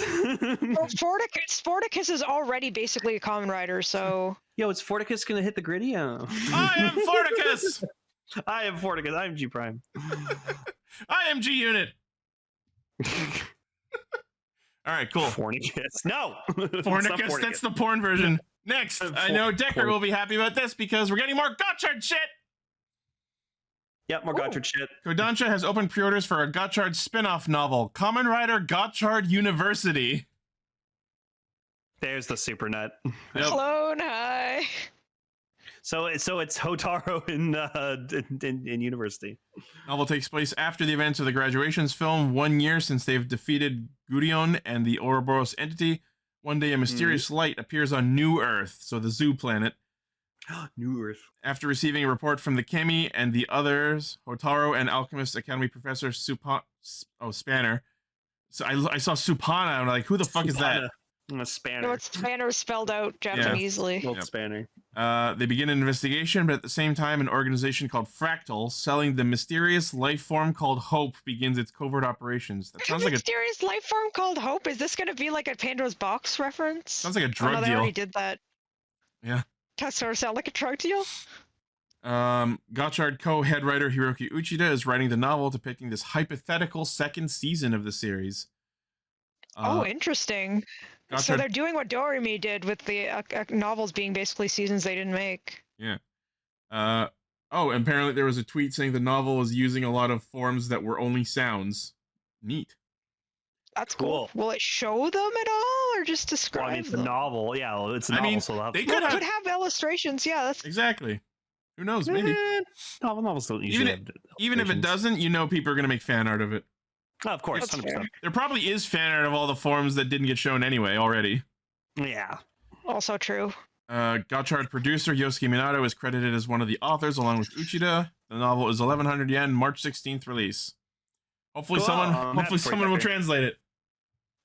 I'm happy for you, Decker. Yeah. Next, SH Figure Arts renewal, Kamen Rider Black RX. Oh, that looks like so good. Especially the like pants on it. Yeah, so apparently a lot of people are complaining about the legs because like even though it's like suit accurate, but it's made of a fabric, so that could like wear down in the future. Yeah. So I understand people's concern, but that's honestly, unfortunate. It's like the old Digimon plushies that had used that fabric that was like painted metallic. But I'm okay with it because that's the whole point of this series of figure arts is it's supposed to be like a one-to-one recreation of the suit. So pouring in techniques cultivated by the Shinkocho Seiho line, such as skeletal estimation sculpting and purist of action performance. Black RX from that era is faithfully recreated. Cloth material for the distinctive thighs. Purist of action performance? Purist of action performance. I guess that means you can pose them real good. Yeah. 150 millimeters tall, comes with the Revolcane, a glowing version, Revolcane piercing parts, Revolcane belt joint parts set, interchangeable belt, replacement collar parts for action. I don't know what that means, and I don't want to know. Replacement antenna part set, interchangeable hands, 11,000 yen, August release. Okay. Yeah. Don't forget to replace your collar parts for action, everybody. Oh, the joint part set probably just means like you can just like recreate it when he's like taking the Revolcane out of his belt. Sure. Does it? Yeah. Yeah, there's a picture of it, so yeah. That's cool. It kind of looks like he's stabbing himself. Yeah, he's taking the sword out. All right. Next, in memorial release news, we have the Vulcan brace from Taiyo Sentai Sun Volcan. Very cool. The very first wrist changer of Super Sentai, commemorating the 45th anniversary of the series. It is also their communication device. Now you can go Volt Shark. Yeah. What makes this really... What makes this really special is this is the first time this has received a proper toy release. Really? Wow. Yeah. Oh, really? The only roleplay toys released for Sun Vulcan while it was airing was the Vulcan Stick, Standard Vulcan Stick, and Sun Vulcan Belt. They never released the fucking Morpher? That's like toy one! No, but I kind of understand because like this is like a 70s era show, so it was probably really hard to make like electronic toys and shit like that back then. Sure. But they could have just made like one that didn't actually do anything, that was just like plastic. Because like I even remember like when they made like the original like Kamen Rider belt, it was just like a belt and it just spinned, and that's all it did. So more details about it will be revealed February 9th. Great. Cool. Also in Memorial Edition, before Gozyuger's even fucking dead and buried in the ground, they have announced the fucking funeral for it in the form of the Tegasword Memorial Edition. Good. We have a 1-to-1 scale fucking Tegasword. That's awesome. Now, where's my universe Tegasword Memorial? Thank you very much. Just use the Mad Max spray paint on it. Even this one turns into the mech. They didn't have to do that. Yeah, compared to the original DX toy, Memorial Edition is a significant upgrade. Size, appearance, sounds. It is 130% the size of the DX version, redesigned to look closer to the Tegasword in the series. It is still compatible with DX Sentai rings, which is great for anyone who has collected them. Oh, well, yeah. So now what you can do is you can put a Sentai ring in the Memorial one, and it will play like the proper like change sounds of that Sentai. So like if you put the Pat Ranger ring in, it will go like Patu Ranger like afterwards. So nice. The grip now features music button, dialogue button, applause detection button. It has lines from it has lines from Tegasword. It has 3 BGMs, including the opening theme. The applause detection button allows you to activate the clap sounds at any time. That is like this version of the fucking Ryoga Isen, like where you just spam the switches on the Ultra Caliber. Good, because the DX one has like a shake sensor in it. It's a fucking annoying. Yeah. It also includes the cheers of the cheering squad. That's awesome, actually. Oh, so you go, Zeztz. Allowing you to experience the #1 battle just like in the show. #1. Yeah, and like you mentioned, there's new engage sounds and special move sounds and evolved sound experience. You can expand the range of sounds it can play thanks to the separately sold memorialized data card. So yeah, this is one of those toys where you can put SD cards in it to add more sounds. Just like in the series, this can also transform into the robot mode. Includes the Sentai Ring Goji Wolf and Tegasword Red. Also comes with the Tegasword Red face part, so that the proportions of the face will match the robot after transformation. Premium Bandai Web exclusive, 22,000 yen June release. It's a Memorial. It's going to be in the couple hundreds. Yeah. So if you really like Tegasword, this is the one to get. Oh yeah, and then there's like data cards you can get that have voices from the fucking cast. Yep. So yeah, as mentioned that earlier. Okay. All right, very cool. Next in SH Figure Art Shinkocho Seiho, we have Thunder Gridman from Bandai Tamashii Nations. Yes, this is one of Gridman's power-ups that he gets in the show, and it's fucking sick. It gets like becomes like a giant robot. It's really cool. This figure represents Gridman's combined form with God Xenon. Yep, good old God Xenon. They use the body scan data of suit actor Hiroyuki Okano. It is constructed based on his physique and skeleton to accurately recreate the proportions. Oh, I love you can see like regular Gridman underneath all the armor. That's really cool. Yeah. I kind of want it. 185 millimeters tall, comes with the Thunder Grid Beam effect parts, drill brake recreation, support pillar set, and interchangeable hands. Oh, dude, that's so cool. They did not have to do this, but they did anyway. I own the Renewal like Gridman figure art, and it is just mwah, it's a masterpiece. There's an image where he's flat like the show, according to Decker. Oh yeah, he's like squished down. Yep. The figure can also hold the plasma blade and barrier shield included in the Shinkocho Seiho Gridman SH figure arts. Design is supervised and supported by Tsuburaya, modeling department LSS Takafumi Taniguchi, who was in charge of the Thunder Gridman suit creation at the time to achieve greater authenticity. Premium Bandai Web exclusive, 14,850 yen, August release. Hell yeah. No, that's great. That dude's other form. Yeah. All right. Yeah. And that's the news. How long was that? An hour and 19 minutes. Let's go. And Emily survived. Look at shit. I'm barely freaking going, but I'm gonna. All right, we got this. Engage or not engage. I'm on it.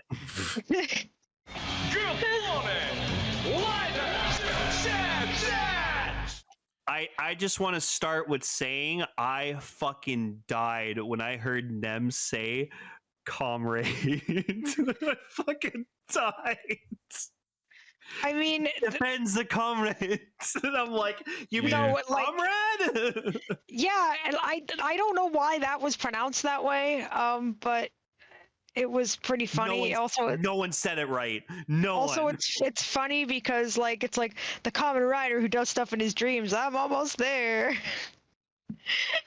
Shit. There was a later bit where I think it was 3 saying it at the start of the second episode, and it sounded like he had a Russian accent. He was like, comrades. Comrades. Yeah, so Baku meets his new boss, agent number 3, and he's like, wait, where's Zero? And he's just like, Zero's not here right now. For a variety of reasons, which is cryptic.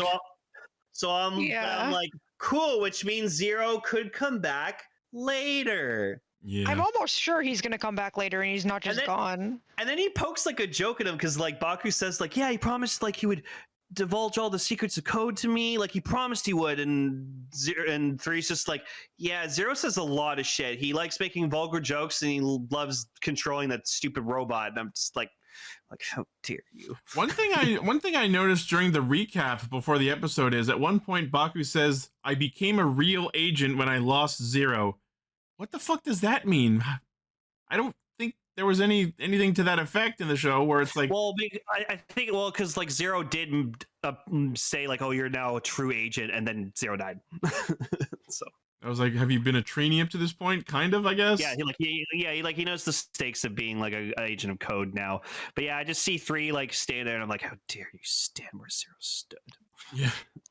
I hate you. Dare you stand where he stood? No, I hate this guy because he's replacing Zero. I don't accept it. He's a fucking asshole. He's gonna be evil. He's evil. He's gonna be an asshole. Oh my god, I'm looking at my notes. I completely forgot them.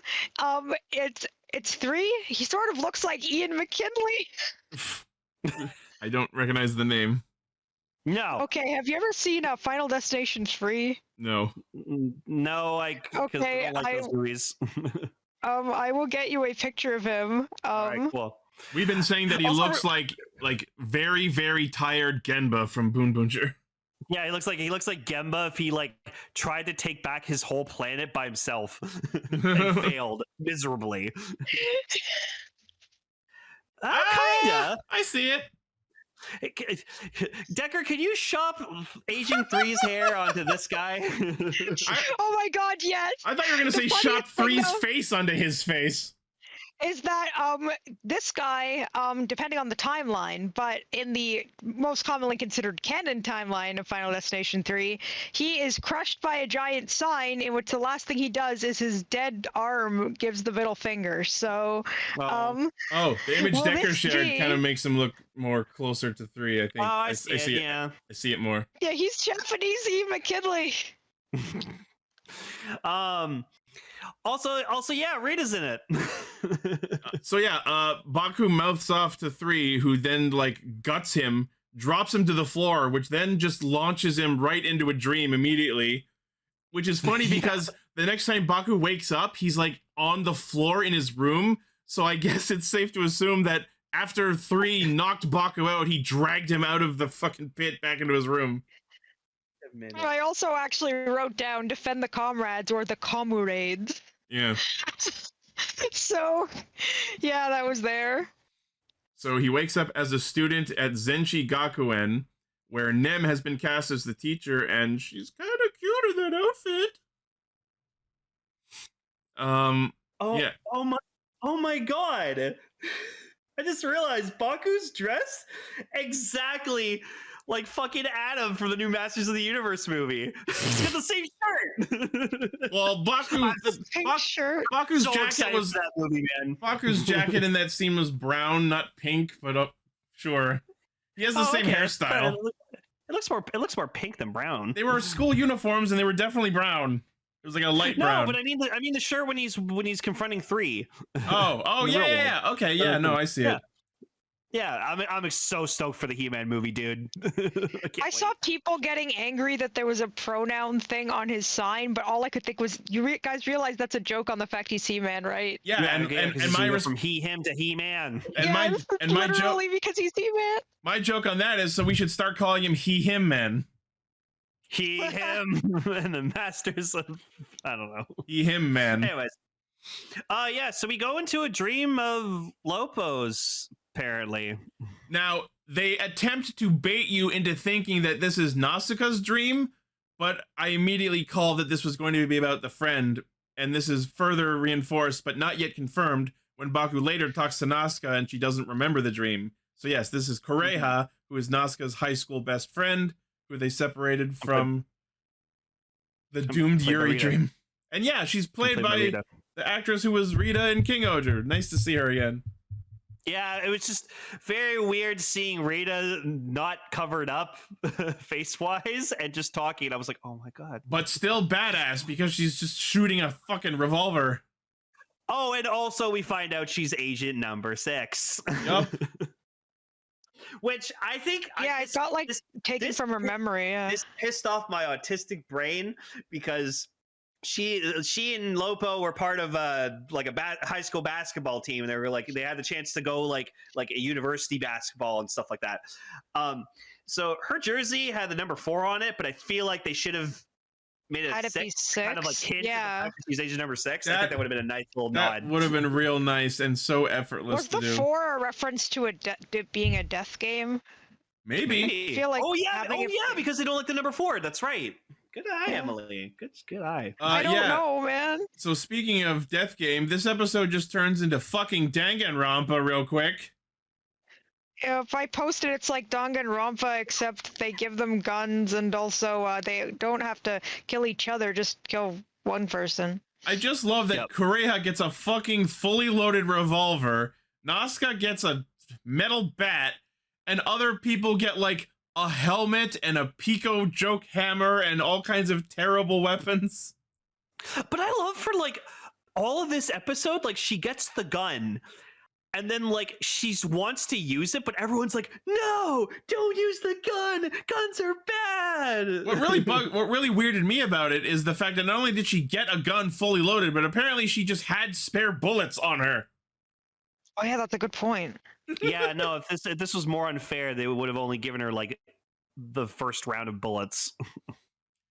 So yeah, the mission is defend the comrades, which boils down to Kureha and the Nausicaa in the dream. Even though she's not actual Nausicaa, this is like Kureha's dream interpretation of Nausicaa. But so the nightmare shows up, and it's called the Death Game Nightmare.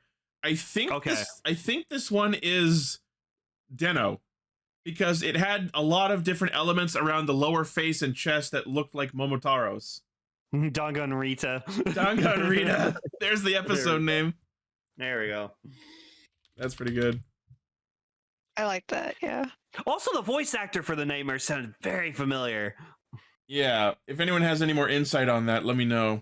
He just looks like a monster boom-boonger. He's got like a boom-boonger. I put in my notes he looks like a Zeo rider. It has like the tire face shape to its helmet that reminds me of Boon Boonger.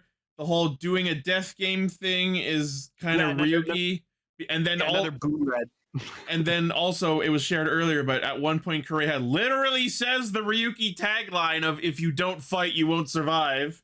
But then also at one point, this thing blocks an attack with like a Royal Straight Flush like array of holographic cards, like Blade. So it's kind of hard to pin down exactly which one this is a reference to, but it feels like could be any of them.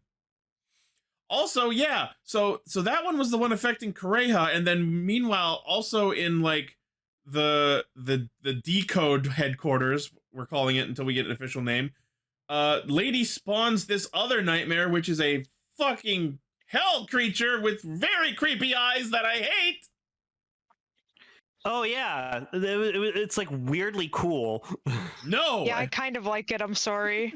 Oh no, like I hate it also. It's terrifying, but like it's weirdly cool looking. I like the design of it. It is called the Baby Nightmare. Oh my god, that's fucking horrifying. I just noticed the hands on it. Oh! Yeah, because it's holding its eyes. Oh, I hate it. Oh, that's cool. You gotta show this to Cell. Cell will love this. Oh, he'll eat this up. Yeah. Okay, so if it's big hands that are holding its own eyes, it's that one thing from Our Real Monsters? Oh my god! Yeah, his name was Crumb, wasn't it? Crumb, I think? Yeah. And then the thing with like eyes on its hands, like from Pan's Labyrinth. Pan's Labyrinth, yeah, that's what I was thinking, but I forgot what it was. I hated that thing. It's called something. Is it the Pale Man, I think? Yeah. So this is less important, but at one point Nem and Baku are talking about the students who are in the dream, and I don't know if Nem has forgotten that everyone in this dream except for her, Baku, and the dreamer are figments of imagination and subconscious, and none of them are real, but that doesn't stop her from going, man, I can't wait to find out where these students' life go. And I'm like, they're going to cease to exist when the dreamer wakes up. They're not real.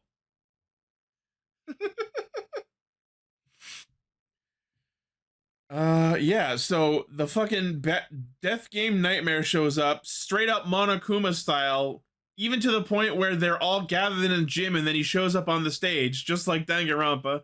That's probably just like a staple of like the Death Game genre. So I'm pretty sure Danganronpa started it because Battle Royale was the one that started it being a video message thing, and then Danganronpa had both. Yeah. So he shows up and goes, hey, we're gonna play a death game. And by that, I mean literally you kill me or I kill all of you. So a little simpler. There wasn't exactly...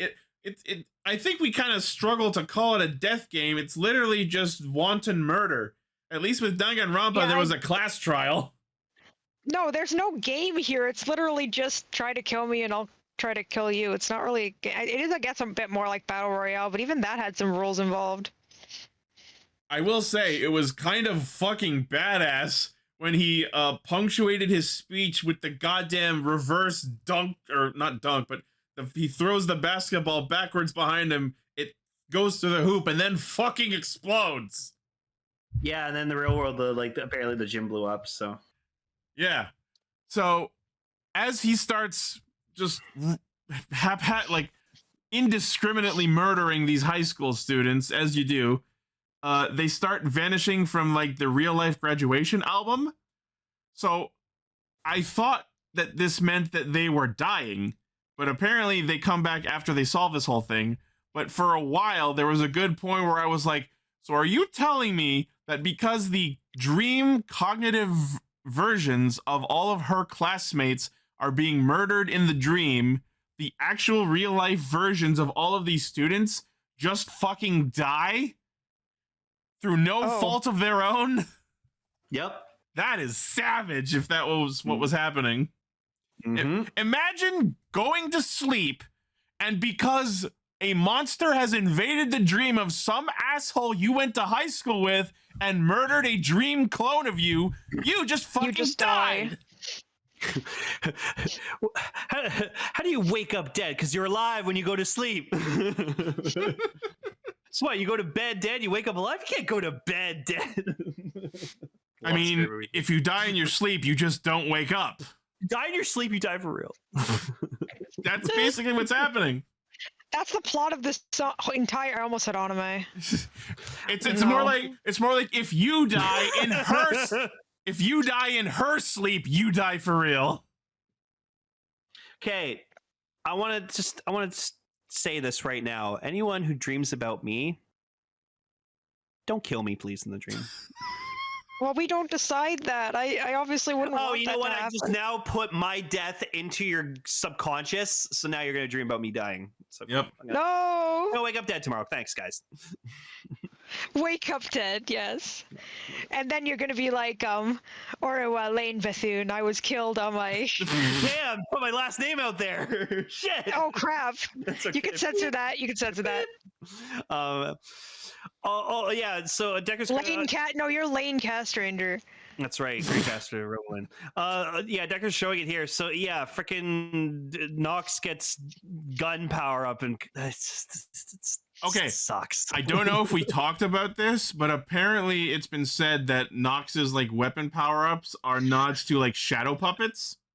Because you can make like a gun shape and like a wolf shape, and that's supposed to be what the gun and sword power-ups are based on. So it's fucking Megumi from Jujutsu Kaisen, because like his powers are based around like making shadow puppets.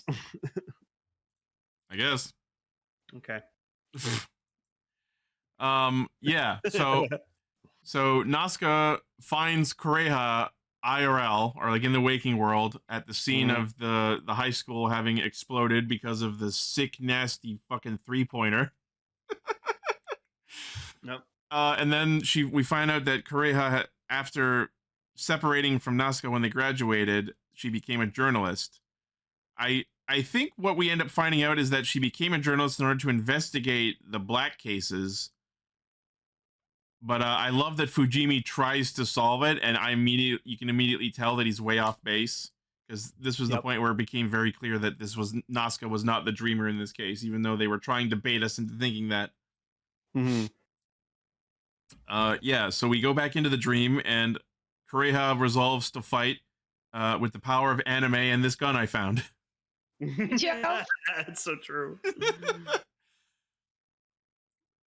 So then we start seeing that Kureha knows that Baku is 7, and we start learning throughout these episodes that Kureha had her memories erased after being Agent 6 of Code. Yeah, they said her cover was blown, and then. Yeah. No, I think it's fucked up. Like, I know that they were like taught to be like agents as like children, but the fact that she was recruited to be like a full-on agent, like right out of high school, like Jesus Christ. And yeah, that's children. Yeah, at least with Baku, they waited till he was fully adult and had a long period of being fully unemployed. I don't think they did, because he kept saying he had dreams about being a secret. Well, how long did those last? It's safe to assume only when he was an adult. They get into this later, but it's safe to assume that since the child's dream training at the cram school, that's when they get into it about like that was the reason he loved secret agents this whole time.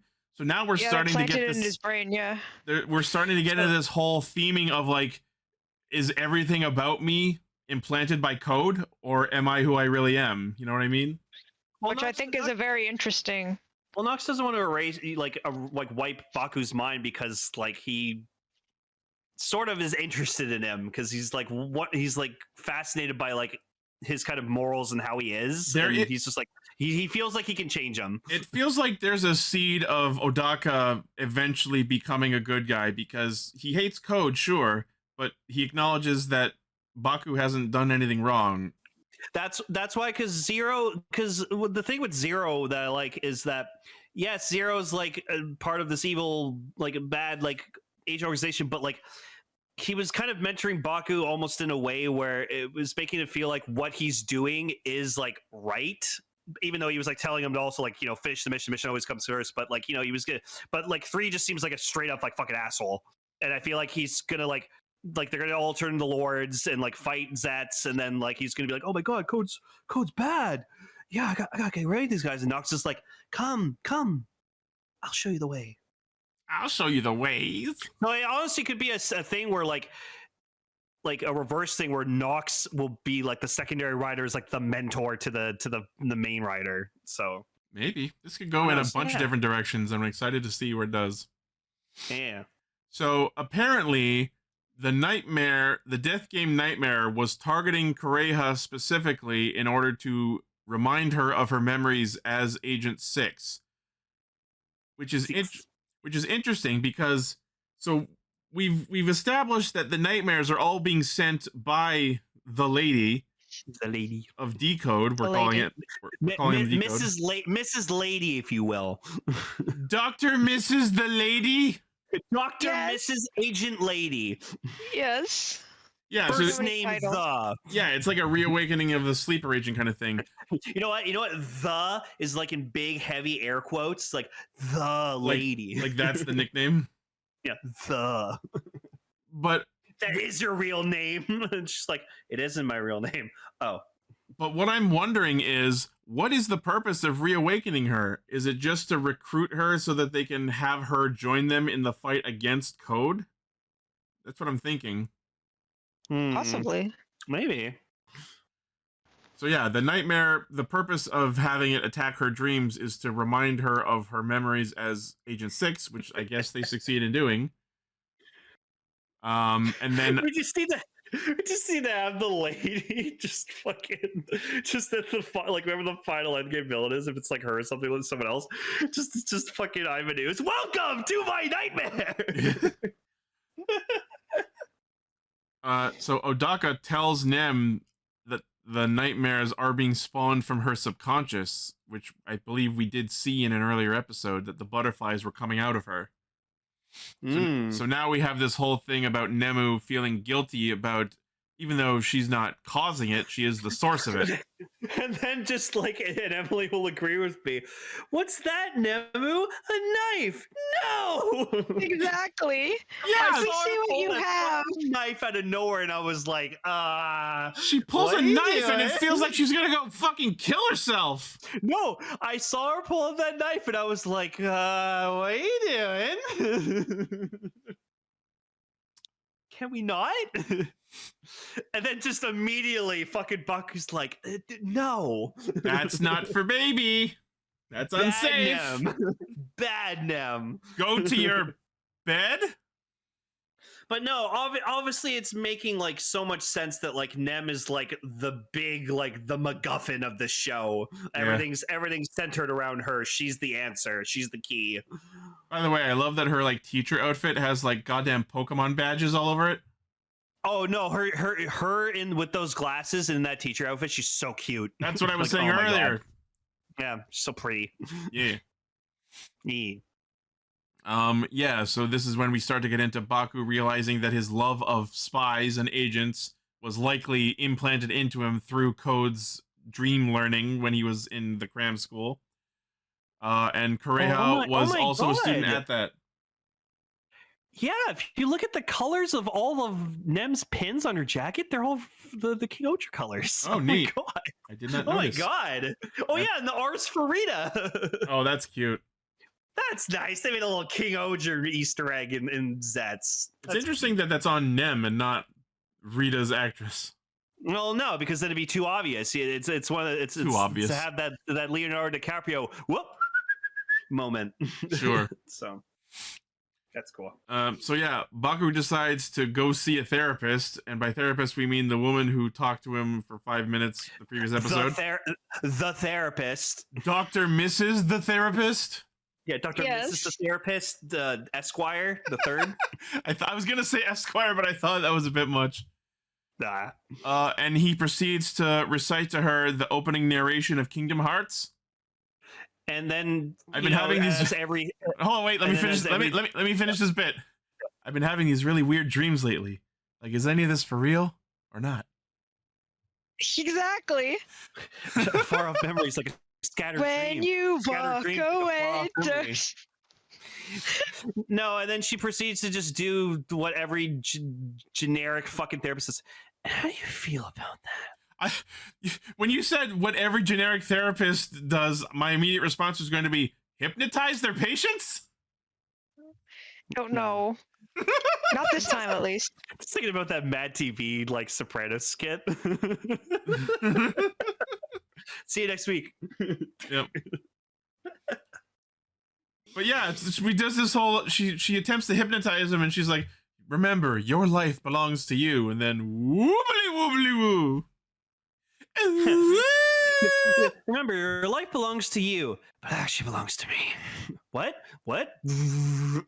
Yeah, so that was apparently her trying to hypnotize him in order to like bring to the surface his worst dreams in order to make him suffer or something like that. Something like that. But apparently because he's the protagonist, he just has the ability to resist the charmed condition. Yes. Fair enough. Yeah, so we go back into the dream, and the nightmare goes into its quote-unquote third form by prying its fucking face off. Yep. And yeah, that's when the Nazca with her bat and Kureha with her gun, with featuring more bullets that she had in her pocket, just start fighting it.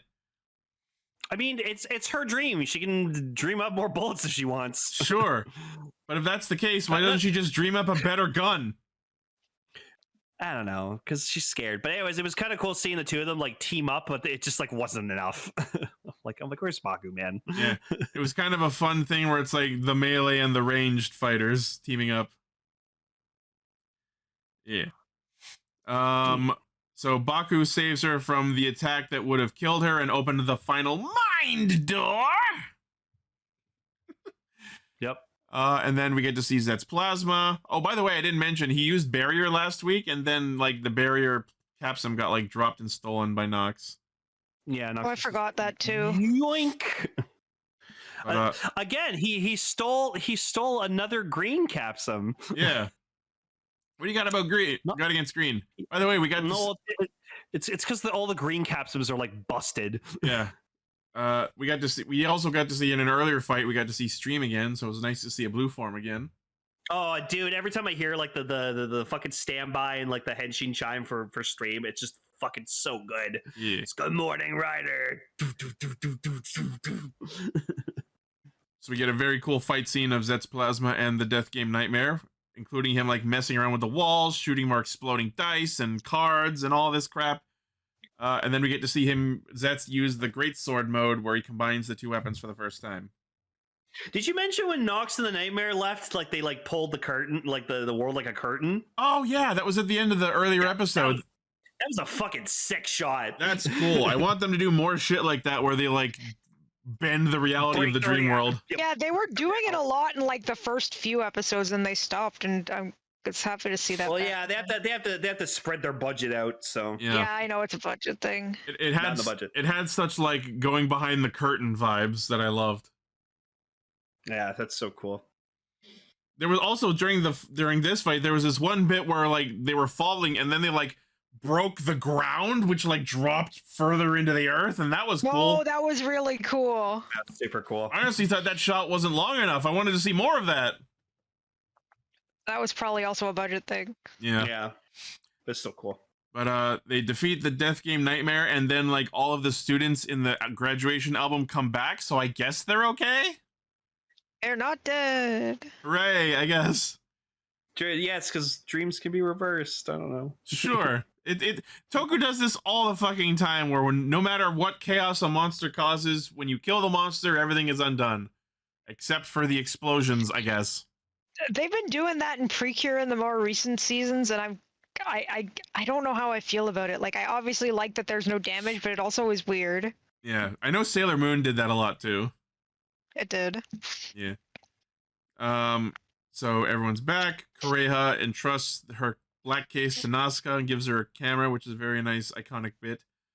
And then with her memories of Agent 6 restored, she meets with 3, who gives her our first sighting of the Lord Invoker. Oh, the Lord Invoker. Which is the driver that the Lords are using. Oh, that's what it's called. Oh, okay. Yeah. You know they're saving Agents 1 and 2 for either like the finale of the show or the summer movie. Probably. Yeah, we're probably gonna get. It is possible that the lady is one of them. You know what? I bet she's like Zero's wife or something. For all we know, she's Agent 0.5. Yeah. So I'm very interested in the next episode because they're going into fucking Dragon Quest world or some shit. Yeah, Dream RPG. They There even you go. they even in the like text that was on screen during the preview, they used the Exate catchphrase of "We'll clear this with no continues." Oh, it would have been super funny if they just had like Rita's actor freaking in like a Rita inspired outfit. Yeah. That would be funny. So yeah, and we're also going to get to see more of the Lords. I think that's 5 we're seeing in the preview. Yeah. Not riders, guys. They're rider likes. Yeah. Yeah. So yes, I'm very excited for that episode. Yeah, no, this is a lot of cool stuff's unfolding, but like I'm glad they kind of made mention that like Zero might be back someday. Yeah. So how are we feeling about Zeztz so far? I'm liking it. I feel like there's way more story to unfold, and I just feel like we're gonna like find out more about like the dark secrets of Code and how they've always been the bad guys, and I just like I don't know where they're like going. Oh my Jesus fucking Christ! Kill it. That thing's got like Kill it with leather fire. pants on. Yeah, but again, no. I weirdly love it. No, I'm enjoying Zeztz a lot. I wish I had more brain to talk about it right now. I'm so tired. I'm like falling asleep right here. Well, it's okay. It's okay. You can go once we talk about Gozyuger. So, my general thoughts is pretty much the same as what I've said earlier. I think we're moving at a good pace. We're getting some mysteries unfolding, and more mysteries are coming up to keep the pace going. The whole Lords and other agents of Code coming into the picture is starting to make things interesting.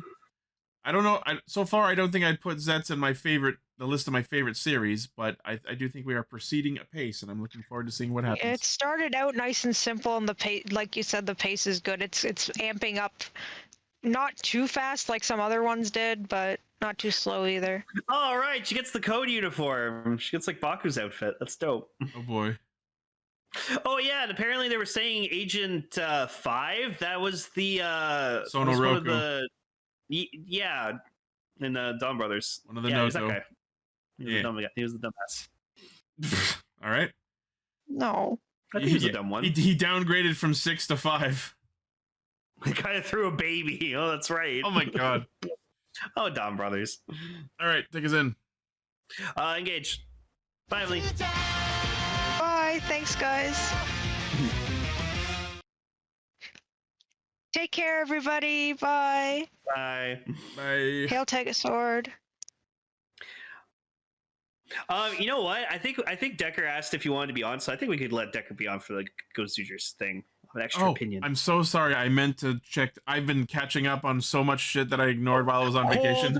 Hold, Decker. Let's get ready. All right. So yeah, I'll stall for time then. I've been home for like 2 days technically, so I've been catching up on all of the shit that I neglected while I was away, including my news feeds, my YouTube subscription uploads. I had to spend most of my time back so far editing my vlogs, so I'm still playing a lot of catch up. There's so many Discord servers that I haven't caught up on. I did see your message about asking to be on the episode, and I specifically left that channel unread so that I could come back to your comment and then deal with that. So I'm sorry I didn't respond to you, but I did fully intend for you to be on the episode if you still want to be on the episode. Okay, unmute the Decker. Alrighty.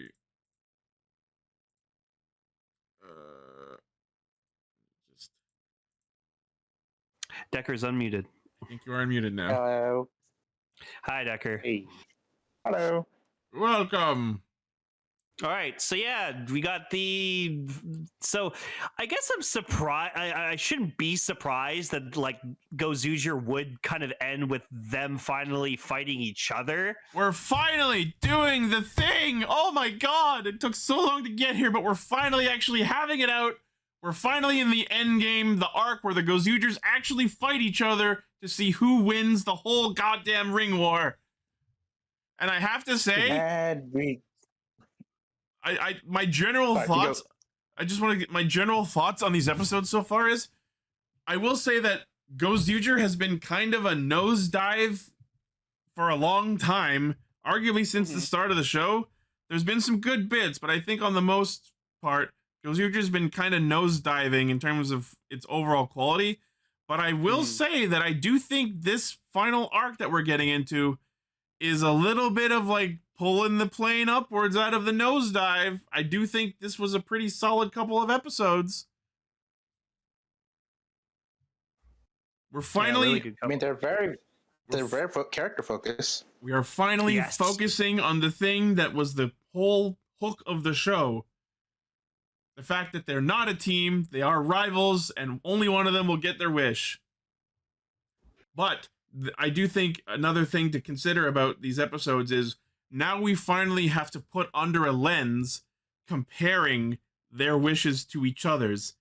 And there are very clear instances of, you could just do this on your own, bro. You don't need a magical Megazord to grant this wish for you. And I think both episodes have instances of this happening. Mm-hmm. But we'll break this down in a little bit more detail. Also, Candle continues to prove that he was the best character in this show all along. Fucking ate Fucking him. ate that Calamity raw. Fucking ate him. And he started calling himself the Bright End Suicide Squad. Whoa. Yep. And yeah, it is hilarious that the Famine Calamity was eaten. I've already forgotten its name, but it doesn't matter anymore. No. So, everyone's gathered, all the rings are together. Now we have to decide how to settle this. And they break into a fucking game of Janken, and for half a sec I thought, they're not actually going to decide who wins with a game of fucking rock, paper, scissors, are they? But apparently no. That was to decide the pairings for this final tournament arc. Yep. So we land on Ryugi versus Rikuo, Horu versus Mashiro, and Sumino versus Kinjiro. And I think these pairings work. Like, as we all knew it was gonna be. Yeah. Yeah. So they decide to do Sumino versus Kinjiro first, and the reasoning is hilariously unsatisfying. Sumino just decides, you know what, it's better we get this one out of the way first. It's almost like she realizes she's the least important character in the show. Yeah.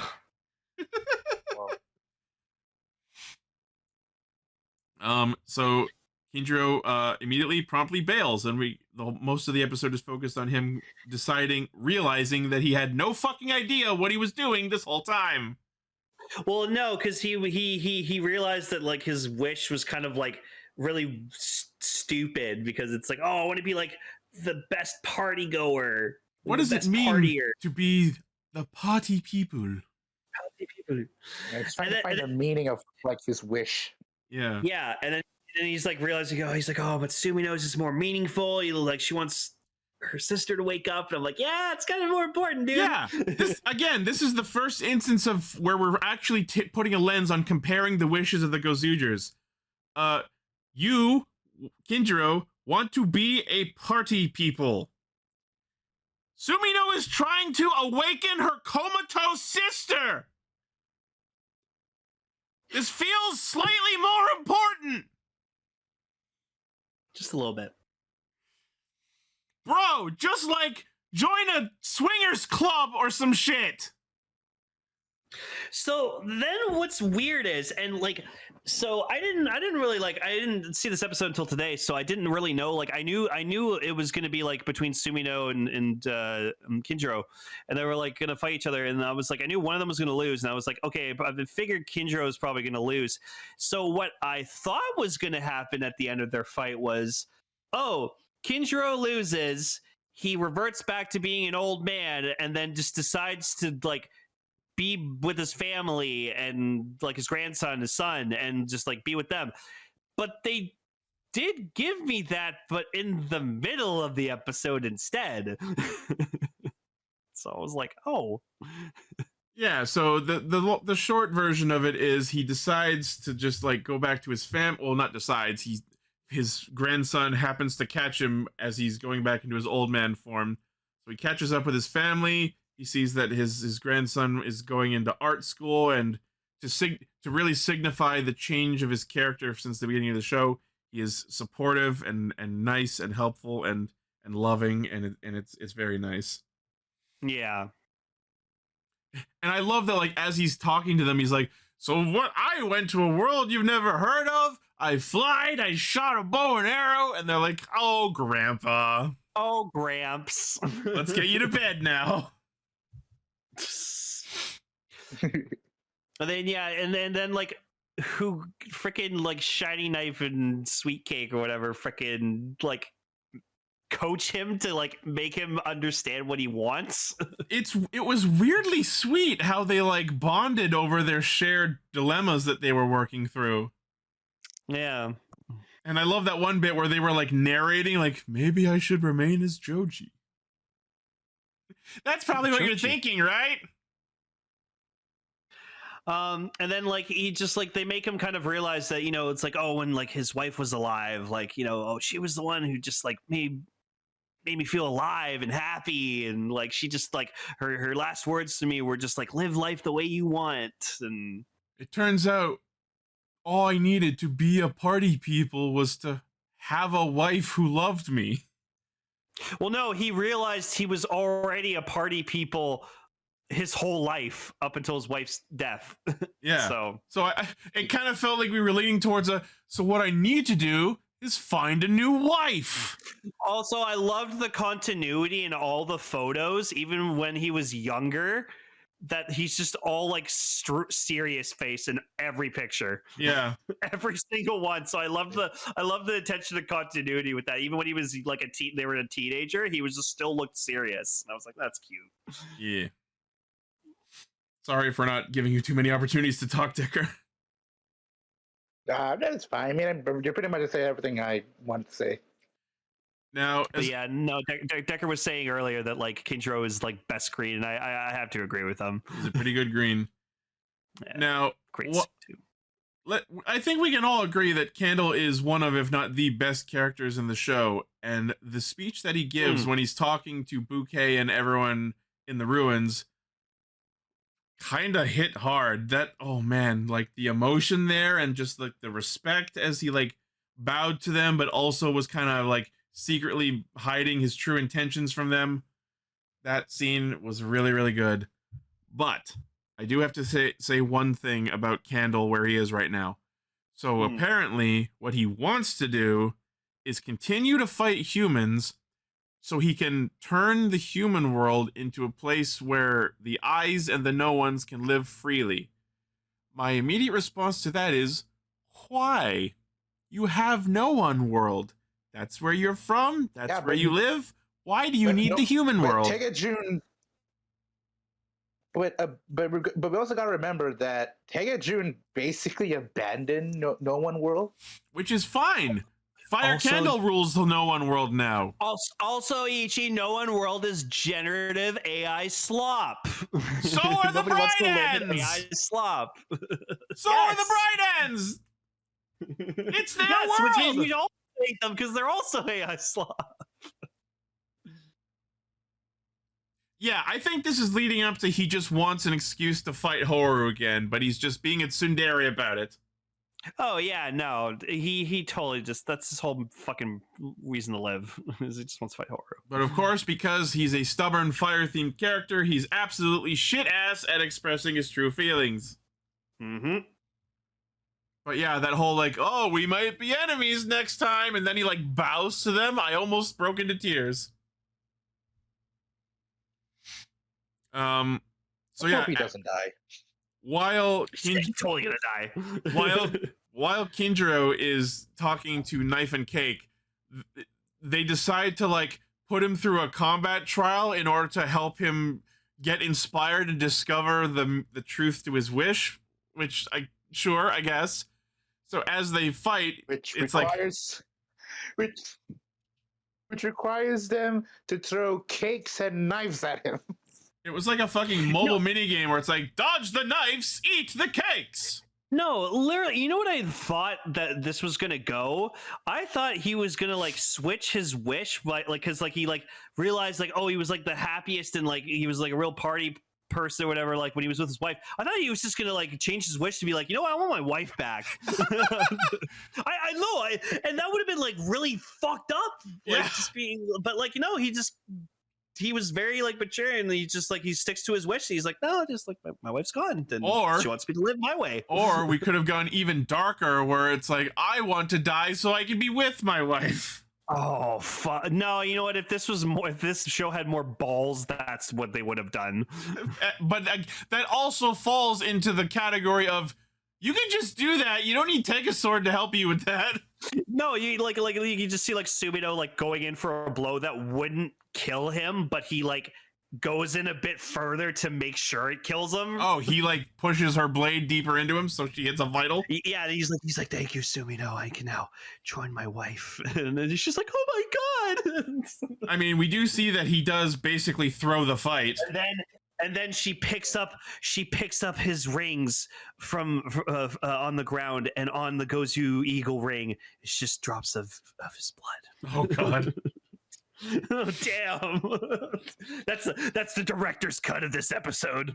But yeah, the reason I mentioned specifically this like combat trial that Knife and Cake put Kinjiro through is so eventually they like grow giant and start like stomping around. And on one hand, the cinematography of that scene was very cool, where you could see him at his comparative size to the giant robot or whatever giant creature stomping around. But then it immediately switched from, wow, that's awesome, to me laughing my fucking ass off as the camera pans down and we see that the other Gozyugers are just fucking standing there watching. Yeah, they're like, what the fuck is happening right now? I just liked every single time, like, Kinjiro got, like, grabbed, like, the cake slices. He would, like, take a bite and he's like, it's cake. This is what being a party people is about, eating cake at a party. I mean, that's my favorite thing to do at a party is eat cake. I love cake. Cake's so good. Yeah, so the duel happens and Eagle flies over as Unicorn does a drill attack up into him, and that's the winning blow. We also, before that happens, we get to see Eagle going to Gozyuger, and we see Unicorn going to Mega Ranger. Yeah, but because dinosaurs and technology. Old versus like younger with technology. Woo! Because he's a dinosaur and she's young. He's an old man. Yeah, and she likes technology and shit. Sure. Yeah, I don't know. I wouldn't describe her as liking technology. I mean, because I think technology is new gen, and she's, you know, like what would she describe herself as, like a Reiwa girl? I guess she's like a Zoomer. Yeah, she's a Zoomer. Yeah, she's a Zoomer, and he's it's a literally Zoomer versus Boomer. Yeah, it's Boomer versus Zoomer. There we go. There's the duality of it. Go Boomer. I don't know. Because she's a hey, say girl in a show a world. I don't know. Remember the show episode? Kind of wanted. Well, Safari Candle tried to interrupt the battle, but I mean, Sumino still has like my favorite joke in the whole show, where she tried to like pull out her smartphone, and it was a fucking like old school phone. It was the best. Yeah, I love that Candle just rolls up with like a gaggle of random mooks. Well, yeah, because that's the ability of the Calamities. They can summon old mooks. Just to give the other Gozyugers an excuse to fucking do something this episode. Yeah, then Good to Bang does some shit, and I'm like, okay. Good to Bang punches a bunch. Stuff. Yeah, he turns into a giant fist. Good to Bang. Yeah. Hey, I like that design. It's cool. And then we also get Akatsuki, Tekazord Akatsuki. I fucking love that. That was in the second episode. That's the next episode. Oh, it's the next episode. Shit. Okay. But yeah, Mashiro's like, time to show off for the parents. I guess. I like their mech family. It's cute. So the answer that Kinjiro lands on is the quote unquote true definition of being a party people is just living the way you want to in order to make others smile. So he decides the best way that he can encompass that is to allow Sumino to have her wish, which is really nice. I was gonna say kind of nice, but no, that's just genuinely nice. No, that's very nice. Yeah, like even as an old man, he's trying to live his life to the fullest. So like, mad respect. Yeah, and again, this very clearly falls into the bucket of you could have just done this the whole time. But I love after all this time, Ryugi just has one ring. Just always has one ring. Well, remember, he lost it when he first fought Oeru. Yeah. Yeah. So yeah, that's 46, and then we go into 47, and we find that even though Kinjiro has been eliminated from the ranking, apparently Kinjiro asked Tegasword very nicely if he could keep his young form until the ring tournament arc was over, and Tegasword said yes. Behind the scenes reason is we still have to use this character, so... Yeah, I saw someone posted earlier that the actor for Joji got his flowers, so I guess they're done using him. Yeah. So episode 47 opens with apparently Leon and Tyranno just like straight up fought each other for 10 hours. Oh. Yeah, and they find out they're both like evenly matched. Which is weird considering Ryugi's super strength, but okay. So okay, Ichi, can you explain what Ryugi's plan is to like settle their fight? It seemed confusing, but I absolutely see what Ryugi was going for. So okay. Ryugi's wish is just to worship Tegasword. And again, this is the newest instance of you can just do that. You don't need to win the war to do it.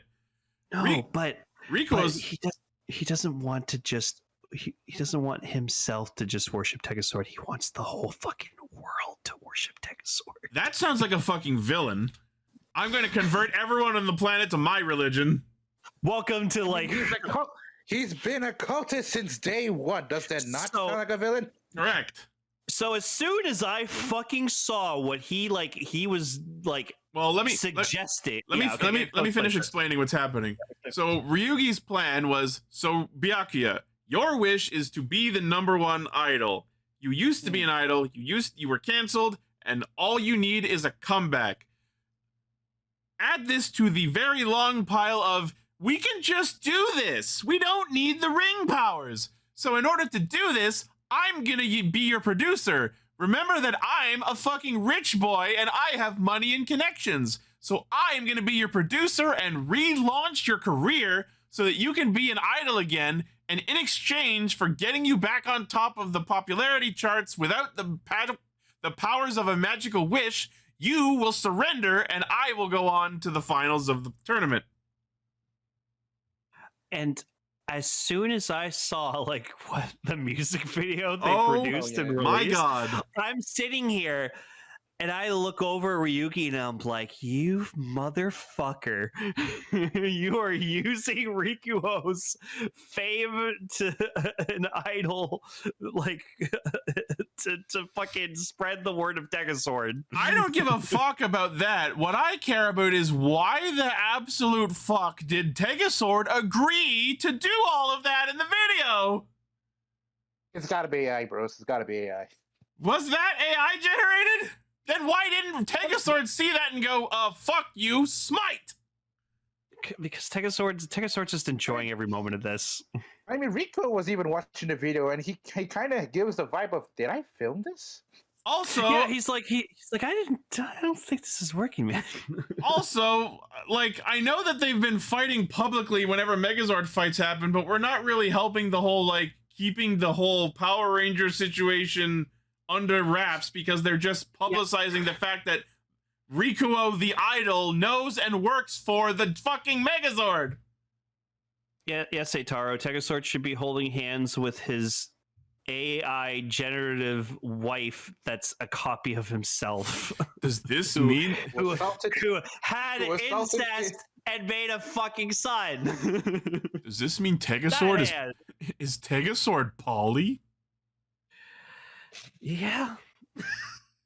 They got him to say and do so many terrible things. Yeah, self-cessed. Yes, he somehow banged his AI gender bent self. Tegasword would be narcissistic. I don't know. I don't really get the vibe from him. Yeah, you can be narcissistic and not like show it off. You can just keep it to yourself. Oh my God. And he was like dancing in the music video and it was just terrible. And it was a they touched hands. It was a publicly posted video. There were comments happening in the screen. So this is a live video that is public for everybody in this show. Mm-hmm. Oh my God. I hate it. Yep. So obviously Bouquet is absolutely pissed because this is not only an affront to Tegasword, but also to Rikuo. Yeah, so she becomes like a second producer? Yeah, and this feels like what should have happened. And Bouquet does what Bouquet does best and made a giant fucking like The shrine with the monument. throne on it? No, the Oh my shrine god! was made The by shot. Ryuji. I think my favorite like Rikuo shot is just him sitting on that throne and just being like, What is my life? I don't fucking know, man. Maybe I should be canceled. He does not he does not like this approach of how they're doing this. Yeah, and then like so Bouquet's approach to try and reproduce his career is to just go out on the street and hand out flyers, and then there she gets like her own little gaggle of fans wanting her to be an idol. Yeah, and she's like, no, but yes, but no. I mean, with the way she dressed, I can see it. Yeah, she's absolutely idol coded. She's already fucking looks like an idol. Yeah, 100%.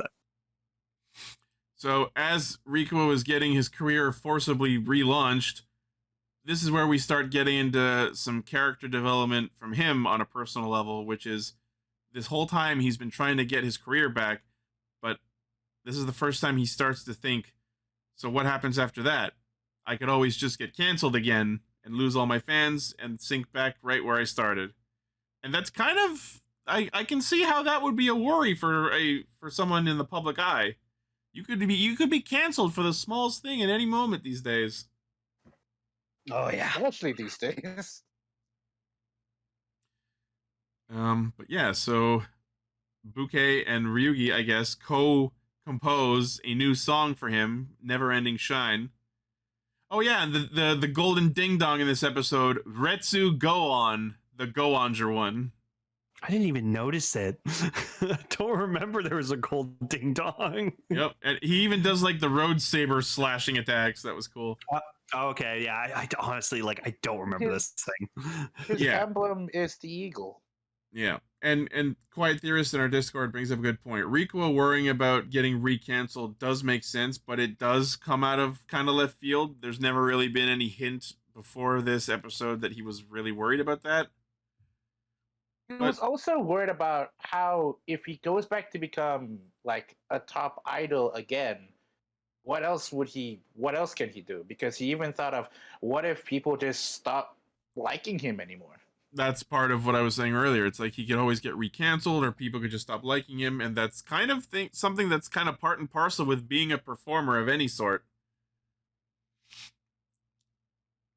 So they attempt to get him to like a comeback live concert, and he attempts to cancel it, but they try and talk him out of it.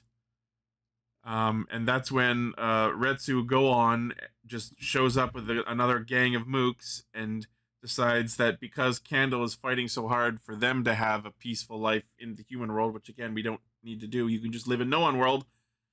So they show up with a bunch of mooks and start causing chaos, and so the other Gozyugers again have a reason to fucking do something to this episode. And that's when we remember that Kuon is still here, because Horu just hands him to Polar. I really hated when Kuon's talking about that apparently Mashiro's hands are sticky, and they just input a honey sticky sound, and I was like, that wasn't necessary. I'm like, I didn't like that. And fucking Mashiro said that he's weirdly warm because it's alive. Yeah. Yeah, well, you don't need to worry about that sticky because good news, it's jizz. Next question. Oh, polar jizz. And then we get to see Akatsuki again. Yeah, we get to see the Orca Booster and Tegasort Akatsuki again. Yeah, probably the last time. Yeah, probably last time. It's good. Yeah, we got 2. How many episodes we got? 2. Oh shit. Yep, there's only 2 episodes left, I think. We thought that next week was the finale, but apparently it's going to be 49 episodes. I should get the Orca Booster to put on my Universal Tegasword, and then just have a silver Akatsuki. That'd be sick. That'd be cool. That'd be really cool. That would be cool. Hell yeah. So because sorry, you go. No, go ahead. I just want to tell Lane that if you get that, you get a big size of the gray ring size, and if you're gonna get the Gavan ring, it only comes with the smaller one, so you can actually use the bigger one to actually fit it. Ooh, okay. Nice. Anyway, back to Gozyuger. So yeah, Rikuo is starting to falter, and he tries to cancel the live show. So in response to that, Ryugi goes, "You weak, cowardly piece of shit! I can beat you up and take your ring right now. Let's fucking fight again!" Yeah, and they do like I think like 2 fight intros. It's weird. Yeah, we get the whole like roll call bit of it, kind of, and I like that like they're using their quote unquote roll call catchphrases in these battles now more than they used to. You know what I mean? Yeah. Yeah. And it's like, oh yeah, here come the cheer guys later on. They didn't show up at first, but they showed up like halfway through the fight. Yep. So they fight a bunch. We get to see Leon go Magi Ranger and Tyranno go Kaku Ranger. And then as they like go in for the final clash, it just like fades away, and we cut to Rikuo doing his live concert. And the only indication we have that Ryugi won is the fact that the Leon ring is just sitting on the shelf next to him. Yep. But yeah, we get to see Also, a new song. Yeah, Rikuo's New concert. song is not that bad. The new song is pretty good. I liked it. I'm not normally into like idol songs, but I will say it's pretty good. I don't think it's as good as his other song. I like that one better, but this one is also pretty good. I mean, his one other song. Yeah. Yeah. That's all I Yeah, because hear. someone pointed out that every time he had like a performing scene in like a episode of Gozyuger, it's the same song no matter Yeah. what. It's always the same. Yeah, it's probably what he was only known for was like the one song. So you're saying it's a one-hit wonder? Yeah, maybe that's why he got that's canceled. That's probably why he got canceled. Yeah. Make a new song! It's been 5 years and you have one song! How about a remix? So then we get introduced to the leader of the Calamities. Yeah, so apparently that Zork-looking motherfucker in the prologue that Tegasord couldn't beat was the head of the Calamity, Rex. So apparently the name Rex. Apparently Cladis is just like the name of their group. We previously thought that Cladis was like the leader of the Calamities. So the name of the group is the Abyss Calamity Cladis, and Rex is the leader. Because it sounds like the word Rex, because he wrecks shit. Well, also Rex is a word that means king. Okay. Anyways, I do not like this fucking mask, cute fucking Baymax ass looking face he's got. Why does it look like QB from Madoka? That too. Decker was showing that earlier. It's kind of fitting with what we're going to be doing with next episode. Yeah, but then you see his alternate face, and I'm like, that's way better. Yeah, there's like a deception thing going on where he lures you in with a cute face, and then it's like fucking nightmare. Don't make a Roblox reference to Ichi. He hates that. My only experience with Roblox is through Alpha Red videos. I tried Roblox one time. I didn't understand it, couldn't follow it, and I just uninstalled it. And I was like, no, I'm gonna go back to Fortnite. That makes more sense. Tegasord mentions that Rex is the law of karma and the god of the universe. So Jesus Christ, we're just going all out for the final boss of the show. So he's like even better than Tegasord? Yeah, because Tegasord says he's the god of humanity. Yeah, and Tegasord did say he almost lost to him. Yeah.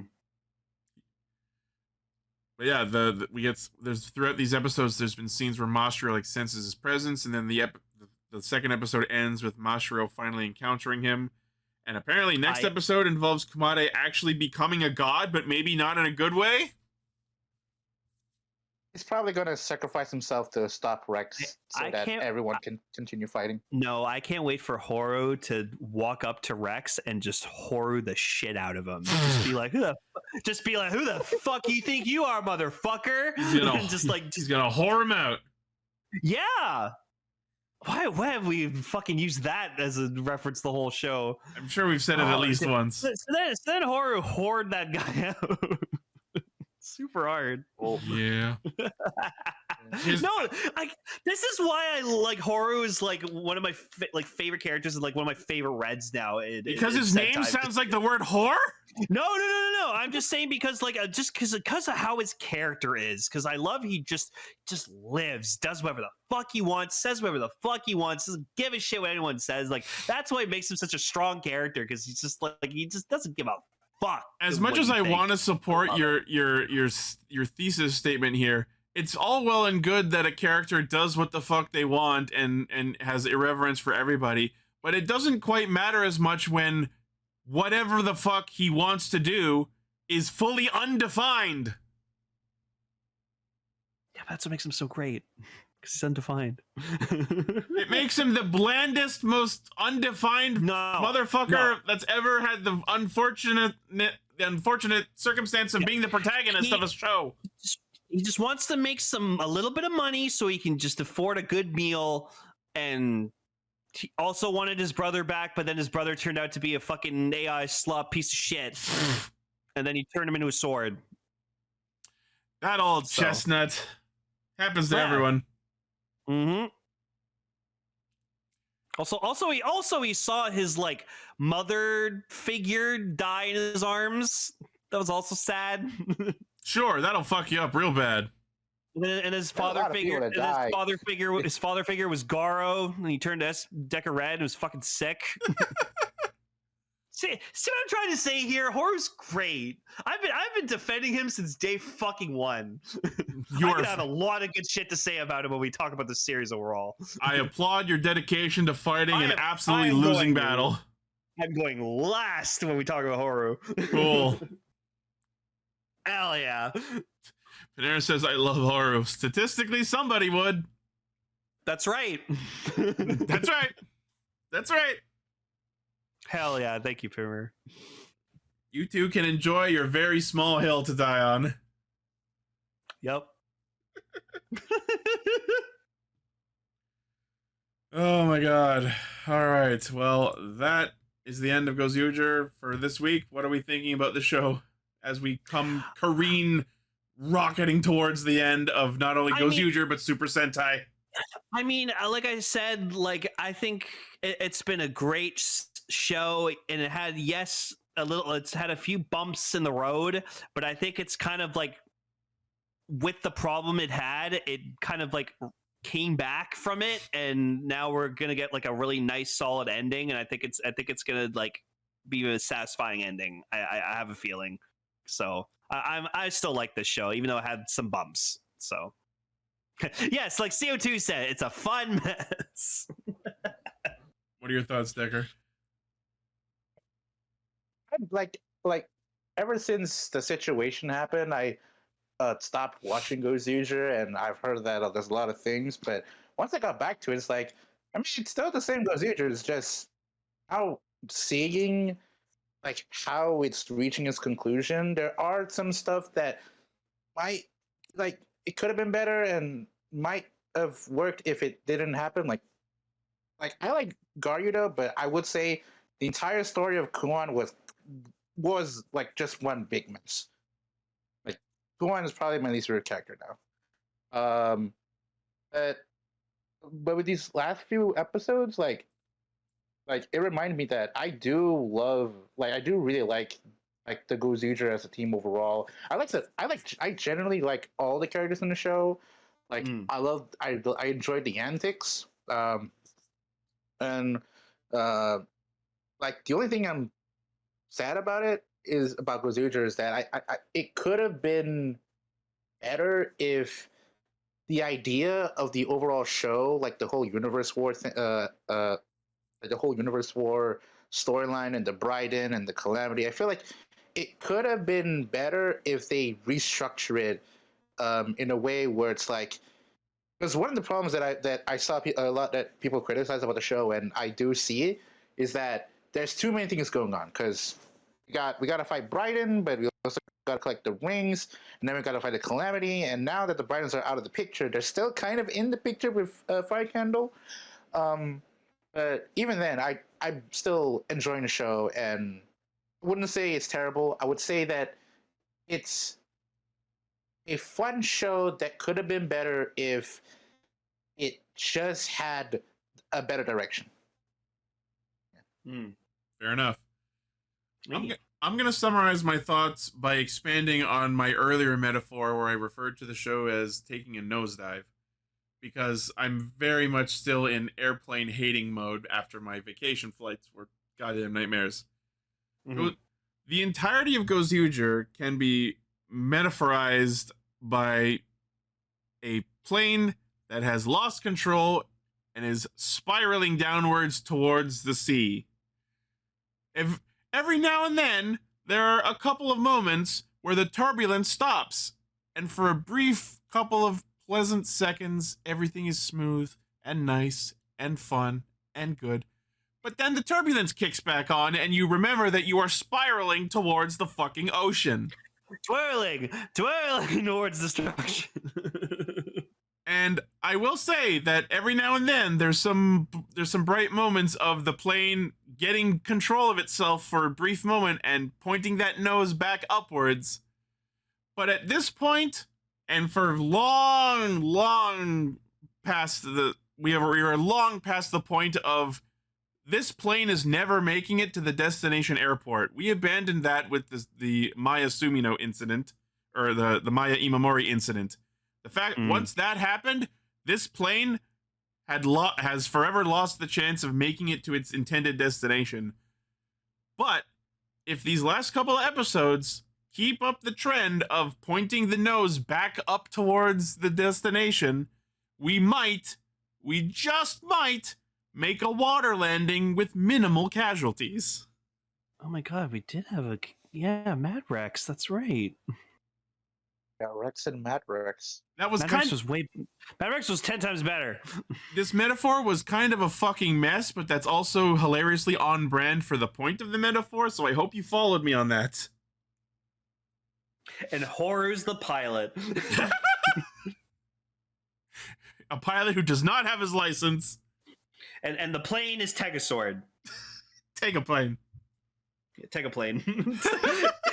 Decorating next week to just like shop a plane, but just with Tegasword's head on the nose of the plane. We need a photo of a plane spiraling downwards through the sky towards the ocean, and then we just shop Tegasword over it.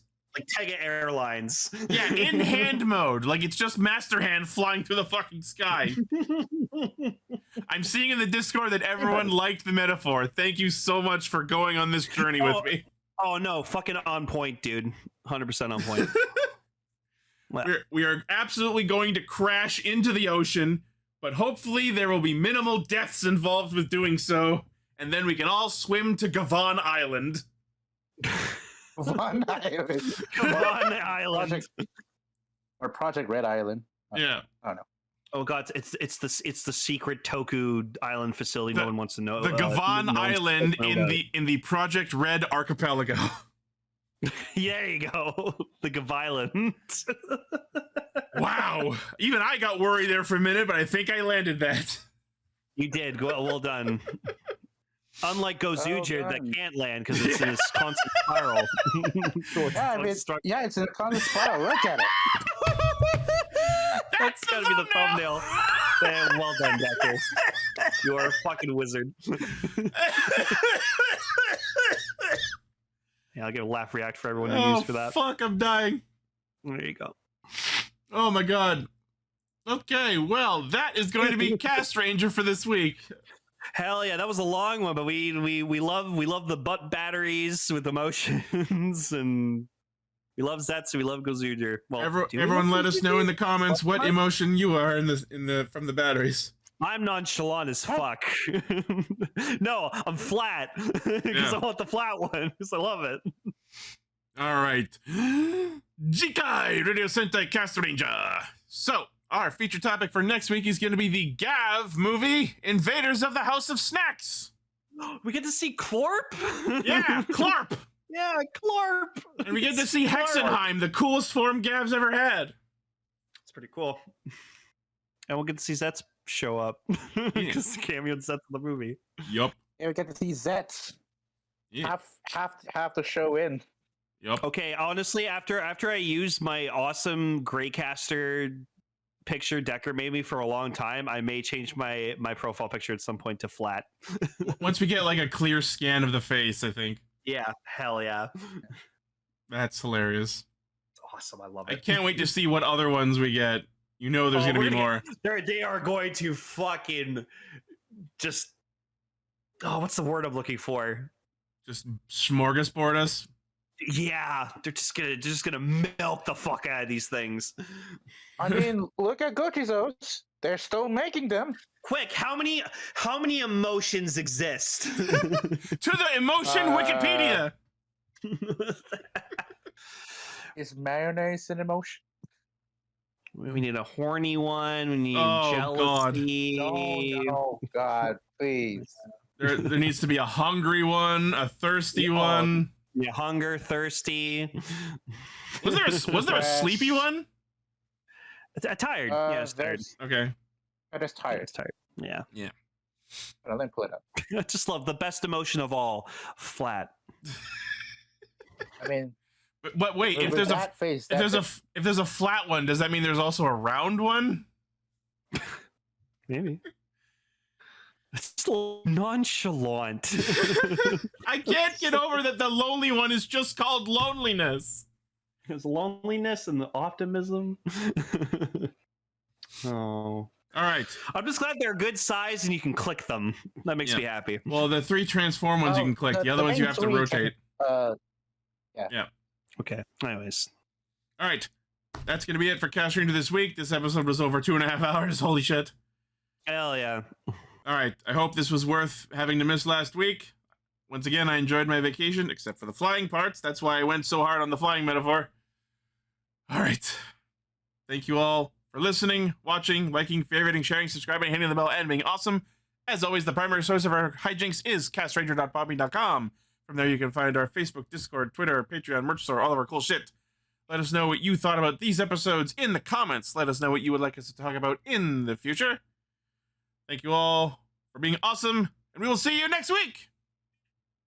Honkai Star Rail coming to Fortnite very soon. Shut the fuck up, Lane.